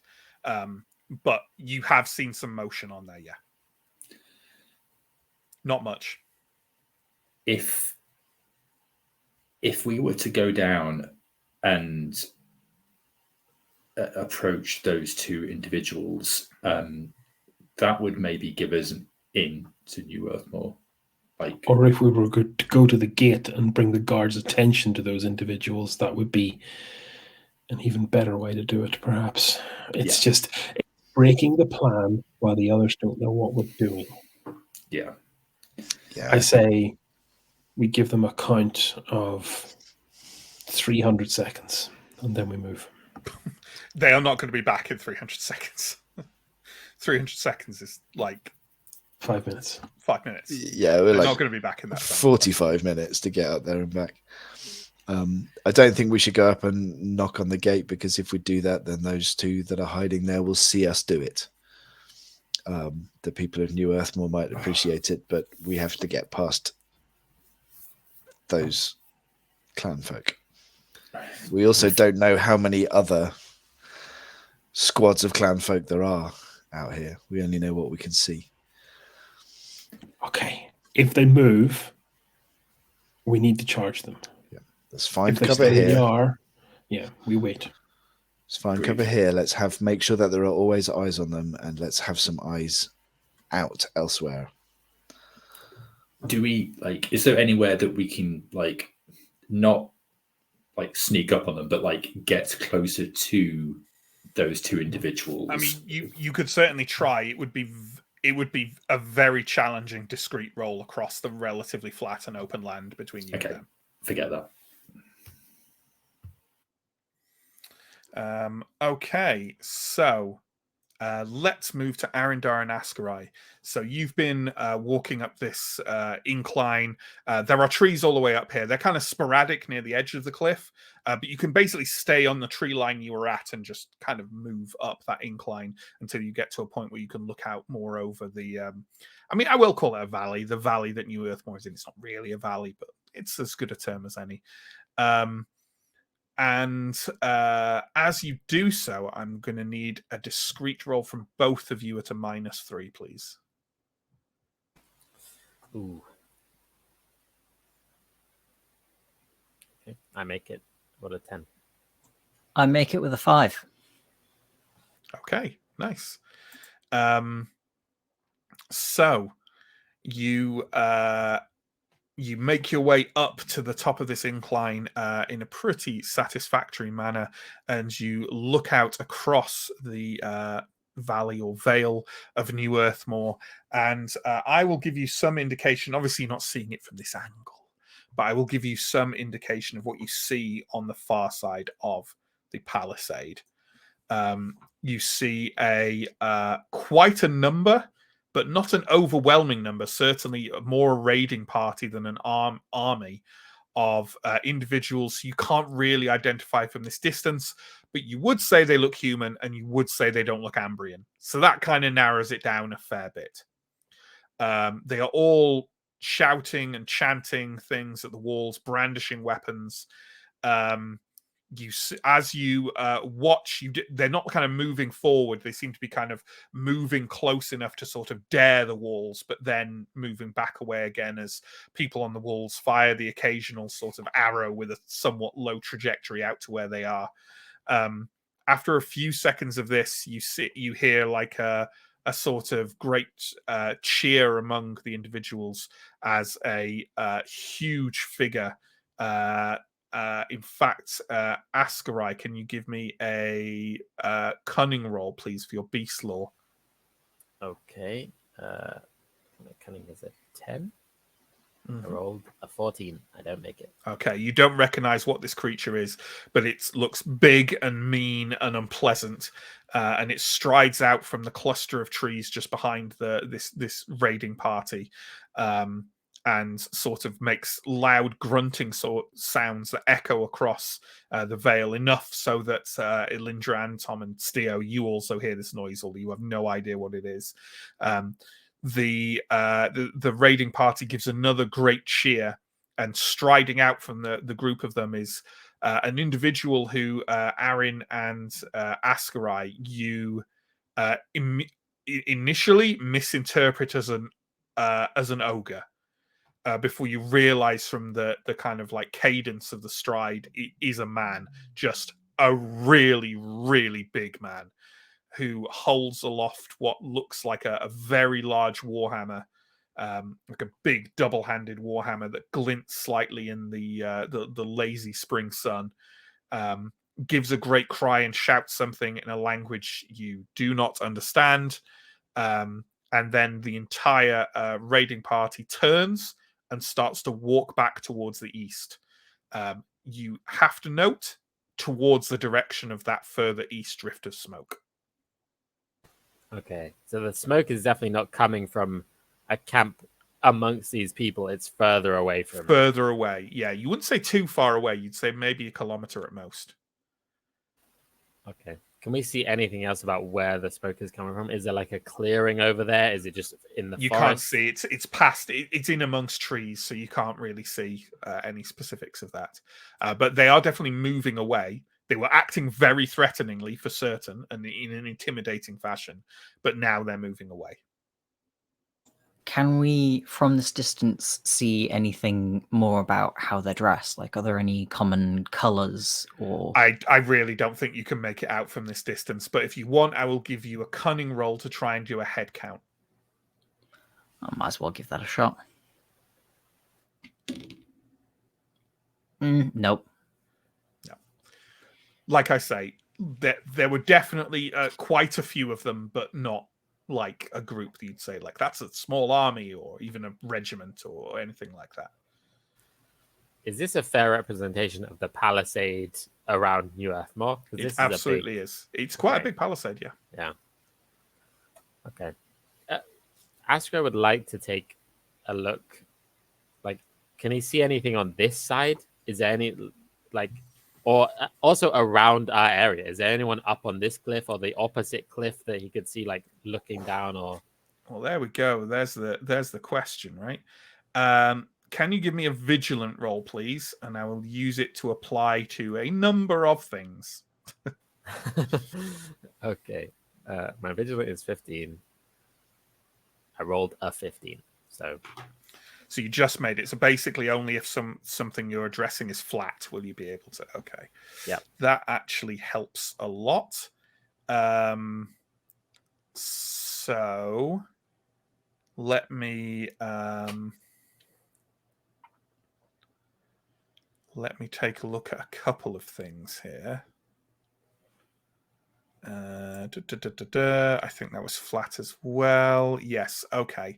So there are a couple of things here. First off, on sort of the opposite angle of that back cliff from you, you see a glint of sunlight on metal as you're fairly sure you catch someone walking back in amongst the trees on that cliff edge. Beyond that, you're not sure. The second is from this vantage point high above. You actually spot, those individuals that the others spotted.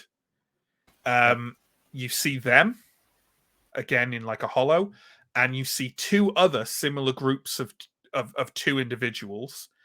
One almost directly below where you are from the cliff now, between you and New Earthmoor, and one on the other side of that slow river cutting the valley in half. So in total, you see 3 positions where 2 individuals are stationed or hiding. None of them seem to be moving or preparing to move in any way from what you can see. And they're at a distance, so I can't really describe how they're dressed, but you have a pretty good inkling that they're dressed in a very similar fashion to the raiding party on the other side of the walls. okay, I'll point this stuff out to Aaron while we're up there. Looks like they have some kind of group surrounding this place, but I don't know what they're doing. Maybe testing the defenses, looking for the guards, seeing if they're walking past. Yeah, perhaps they can signal if people go in or out. But I mean, that wasn't the group we saw. Didn't look like enough to beat their way through the palisade. I didn't. But enough to cause a distraction, maybe. Yeah. And who knows what's at the campfire? Maybe more of them. Maybe it's just those. The situation hasn't become much clearer, but at least we have some more information. Okay. Are you retreating back down the cliff towards your fellows? Yeah. Yes. Cool. Could I have another discreet roll, please? I'll make this one a bit better. Let's make this one -1. Because you've already made your way up, you know the terrain, but I think you do need to roll again on your way down. Isn't that +1? It was -3 before, so maybe It was -3 before. Oh, right. Yes. That's right. So I've improved it to -1. Yeah. I do not make it. Okay, there we go. All right, you are making your way relatively slowly down the incline, and as you get to a certain point about halfway down, you both freeze in your tracks as it's the sound of a man who talks loudly trying to talk quietly, so therefore at a normal pitch of voice. Quite a rough, gravelly voice from a set of trees. Kind of where you are, the trees are still, you can move between them, but they're denser a little bit off to the west, further towards the forest. And a voice emerges from a copse of trees to the west of you saying, "Now, don't get all excited, but we're going to come out and say hello." Hello? A bear of a man emerges from the parts. 1 second. Sorry, I thought I'd calculated this. Yes, okay. A bear of a man, tall and broad, with a thicket of a beard, long tangled hair drooping over his shoulders, a sort of shabby gathering of sort of well-made and thick fabric, but on him it kind of looks like he's wearing a sort of slightly close-fitted tent, emerges from the trees along with 7 other individuals easily identifiable as fortune seekers from their varied ways of dressing and their varied arms. He also has a large hammer slung at his side and a sash strung with alchemical grenades. He also has a long metal tube with odd carvings on the side of it strapped to his back. And as you can see, he is smoking a thick and foul-smelling cigar. He strides forward with very little notion of concealment, although it's kind of doubtful this far from the edge of the cliff that you'd be spotted. Takes a cigar out of his mouth after chewing it on a bit, kind of peers around to in a show of kind of looking that the area is clear, and then says, "Saw you coming from the river. There's more of you in there." Few more. Are you from New Earthmoor? No, I am not. I want to talk business with you. I'm open to hearing anything you have to say, sir.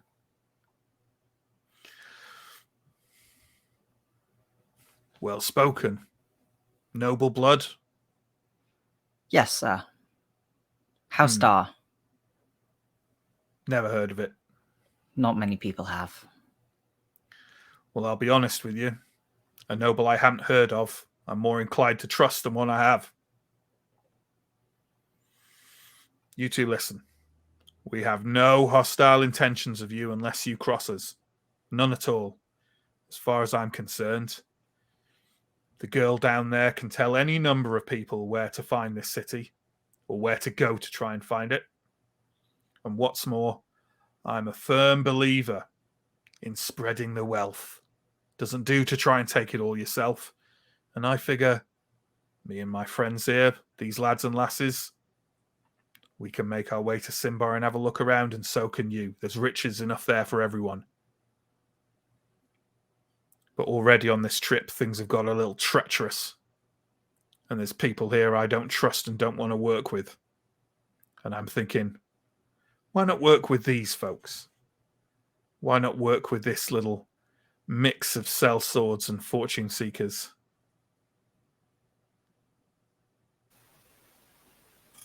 Made a good choice. We are extremely trustworthy. Of course you are. Everyone is out here in Davakar. Yeah, He but takes a kind of puff on the cigar. especially ourselves. And I'm sure especially yourselves as well. The girl you mentioned in New Earthmoor, which girl would that be?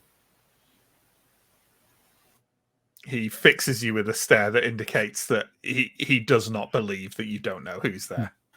Asgray is genuinely asking whether he's talking about Almendra or the girl okay. Almendra is here to see. Elida, right, is the name of the girl. Yes. I think so. In any case, that's what the Asgray says. It's Elida we're looking for. Might I ask, just from curiosity, where did you hear about a leader from? From well, he's hardly Magicka. From the one who pretends to be a Magicka on the plateau. Mankle? Is that his name? Oh. Yes.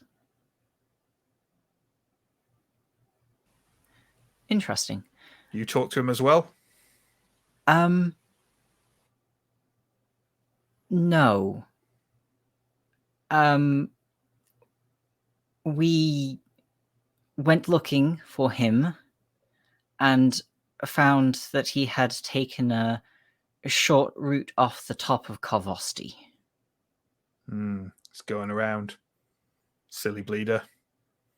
Oh well. He taps Ash onto the ground. Why don't we go see your friends, and we'll all move back a ways into the trees, and we'll talk our business. Because those poor saps in there, they've got no idea of what's going to come down on them.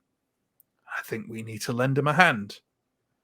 That'll make them like us, and maybe then we can talk to this girl together. How about that? I'm a plain-speaking man. I see no reason to beat around the bush. If that is if I can take you at your word, sir, then I find that perfectly acceptable. And I offer my hand for a shake. He looks down at it and says, well, Sir Arendar, I won't lie. I've been known to be a violent man, to use cruel methods to achieve my goals. But I'd like to say that everyone I've done that with always deserved it. Do we understand ourselves? I understand perfectly, sir. He envelops your hand completely in his massive paw, shakes it very firmly, and then says, all right then. Down here, are they? And he kind of chomps on the cigar again and starts walking down the incline of the hill, not directly towards where your companions are, like he knows where they are, but certainly roughly in that general area.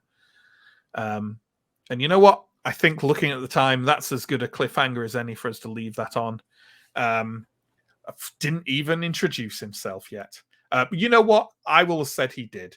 I will have said that as you shook hands with this man, he introduced himself as Degesto.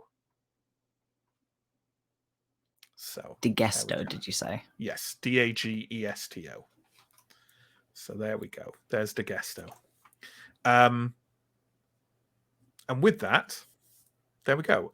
Comments and questions, folks, please leave them in the chat and we will address them before we hop off. In the meantime, I've got some promo to do. But before I do the promo, I don't know how much of this Johnny already did on Monday, but I do know that I forgot to do it at the one shot on Saturday. So I'd like to go back a bit and thank some people for follows and subscribes. From last week, and I'll go a little way ago because I honestly can't remember the last time I did this. Thank you for follows to Kallal, Anne Picaro, Liam Bohemian, Clash Fawn, Sind Moria, R. Trollson, and thank you for subscriptions and thank you to Night Bites for the resubscribe 17 months. That's fantastic. Thank you, one of our Discord regulars, thank you very much, Nightbites. And Aggravated Astronomer, thank you for your Prime subscription on Saturday. I should hope so too. You were in the one shot. So there we go. Thank you, folks, for those promo stuff. If you check down below, there's a bunch of links. YouTube and Twitch. Twitch is where we stream this live, and YouTube is where you will find all of our VODs. There's lots and lots and lots of stuff there, so please do go check that out. Lots of different systems, lots of different types of stories for you to experience alongside us. There's also links to our Patreon, to our Discord, to our social media. Those all do what you'd expect. Have a look if you're interested. We currently run 2 games weekly. Vason is on Mondays, which Johnny runs. That's really good. You should do it. One of us, John, is in that as well. And Symbaroum is on Wednesdays. That's what this is. We also run one-shots on a monthly basis. However, in January, there are 2. We've already had one of them this past Saturday gone. We did the finale of a trilogy of Alien one-shots. And coming up on Sunday, January 22nd, we have another one-shot sequel, which is for the One Ring system. If you can't detect it yet, we really like Free League published games. And that's a sequel to a one-shot we did about 1.5 years ago now. It's, if you want to go watch it, it's on our YouTube, and it is a pretentious concept thing I have. I really like the game Lord of the Rings Online, and it's a storyline, the main epic storyline for that's translated into One Ring one-shots. So that's on Sunday, January 22nd, if you want to join us for that. That's enough from me. John, comments, questions, criticism, feedback, insults. The loudmouth from down south. It's a wrestling nickname. Yes, it is. Steve, Matt's dreadful influence is clearly spreading, as I thought the same thing. And I actually took off a wrestling shirt and changed into this shirt to stream tonight. Not because it was a wrestling shirt, but because I realized it was the same shirt I wore at the one shot on Saturday. And I don't want you all to know how wretched a creature I actually am. So I did change my shirt to this, which anyone out there, not Mike, but anyone else out there who can identify what band this t-shirt is from just the symbol, I won't go up and reveal their name, in chat, you will receive a special prize, which is not really a prize. It's just me saying, well done. But there you go. I don't know why I said that. Carry on. Matt now has to make a Symbaroum reference in the One Ring one shot to even things out. Sure. Never regret Pappy. I'm sure I can work that one in. Yeah. Baramo. Crossover episode. Put a Baramo in, yeah. Never regret Gaffer. You could easily fit a buffet into a Lord of the Rings. You absolutely can. Is that not just a sort of universal reference, though? A buffet. I'm sure we've had buffets in a few games now. Maybe, but it's from Symbaroum. I think it I counts. have studiously tried to avoid the word buffet ever since I did that, and I said it, and everyone just laughed at me for 5 minutes solid, and I felt terrible. You need to have that in the One Ring. You need to have the character that was famously cut from Lord of the Rings, the kind of singing chap, Tom Baramo. I'm ignoring that, and I am ignoring this comment from Don't Kick Food. I'll get the coat. I'm going to ignore this talk of Baramo until it just goes away. Yeah, it definitely will. I really wanted to become a Symbaroum canon that Baramo is just like some unbelievably powerful creature that just happens to be hanging around. He's Prios. Sure. Yeah. Can we get, like, if Free League watch this, can, like, Baramo become a character in, like, one of the next books, like one of the next storylines? Fan service. Please. He's got... I hate all of you. He's got a scroll in his back pocket, which is... He's got a scroll in his back pocket, which is just, the map to Simba. It's just the story of the spear. That one. Another one from Steve. I want to request that Free League never put in the story of the spear. Yes. I mean, they already have. Because we know it. Steve, I'm getting Carl Urban in the boys vibes. What, from DeGesto? Yeah. Would be my immediate leap. I was getting more Ron Perlman vibes. That may have just been the cigar. Ron Perlman's a good choice. I'd say Hmm. halfway between Ron Perlman and Brian Blessed is where I'm pitching him. I don't know if it's just the way that some of the portrait style is going around though, but like I haven't seen De Gesto in the same room as Edrefin or Bartho. Like there's a kind of Sure. I get what there's you a mean. continuum there. Sure, I get what you mean. I mean, in fairness, they just look like LARPers. In fairness, Chris, they just look like you. Fair point. Well made. Like that massive cigar you're always chomping on.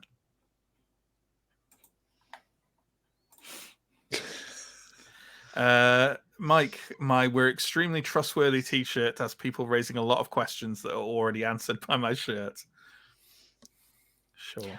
I'm actually going to write that down as a t-shirt idea. That's going on the list. For when we finally open the merch store. Sure. Yeah. I would 100% wear a t-shirt that just says "extremely trustworthy." Again, strong LARP vibes from that. Yeah. John, it's being in the canoe with Anton. It's rubbing off on him. I need the context for that. That was Ascarai failing like the discreet and the vigilant one after the other. Discreet Okay. vigilant rolls. Yeah. Sure. Yeah, Antom's rubbing off on Ascarai. You heard it here first. I have to point out that Ascarai did make the discreet rolls after he was out of the canoe with Anton. Yes, Not and then it trying was to Aaron. imply anything here, but Yeah. Is there a version of what happened today where like Revelia failed her role and we just blundered our way into the middle of this massive Oh yeah, fight if in you, New Earthmoor? yeah. If you'd come in there like knocking on the front door. the raiding party would have seen you. New Earthmoor would have seen you. This whole thing would have happened quite differently. Yeah, there is still like a rough game plan that if De Gesto sees your group, he's gonna come and try and do this deal with you or whatever. But it could have been thrown out. Yeah. It's potentially happening in the middle of a gigantic fight. This is one of the all the places you're going are a style. I mean, it's not a style that Freely created, but are in a style of definition in the books called an adventure landscape, where it just gives you the situation and a rough indication of everyone's motivations and what they might do if certain things might happen. But then it just goes there. Off you go into it, and like your approach in there would have massively determined like exactly how you entered into the situation. So yeah, definitely. A lot of Brian Blessed around these parts this week. Am I not getting the other Brian Blessed I think thing? we just mean large, hairy men. Oh yeah, large hairy men. Yeah. It was a discussion on the Discord, Oh okay. which Okay, people I should missed sign that. up to. They should sign up to it, so that I can not see what they post as well. I didn't see the Discord because I was busy being on a stream. That's fair. 42 guys wearing extremely trustworthy shirts also own white vans. Sure. 100%. There we go. Okay, folks. Well, thank you very much for playing and thank you very much for watching. We will see you next week for more Symbaroum. I don't think we have any current gaps in Symbaroum in plan, right? I don't think we have any particular gaps in plan, so we'll just crack on. Yeah. Join us for Vaesen on Mondays. Join us more for Symbaroum. Join us for the January 22nd one shot, and then go to YouTube and watch all of our videos on repeat forever. Yeah, that's how to engage an audience. Take care and stay safe. Bye, folks.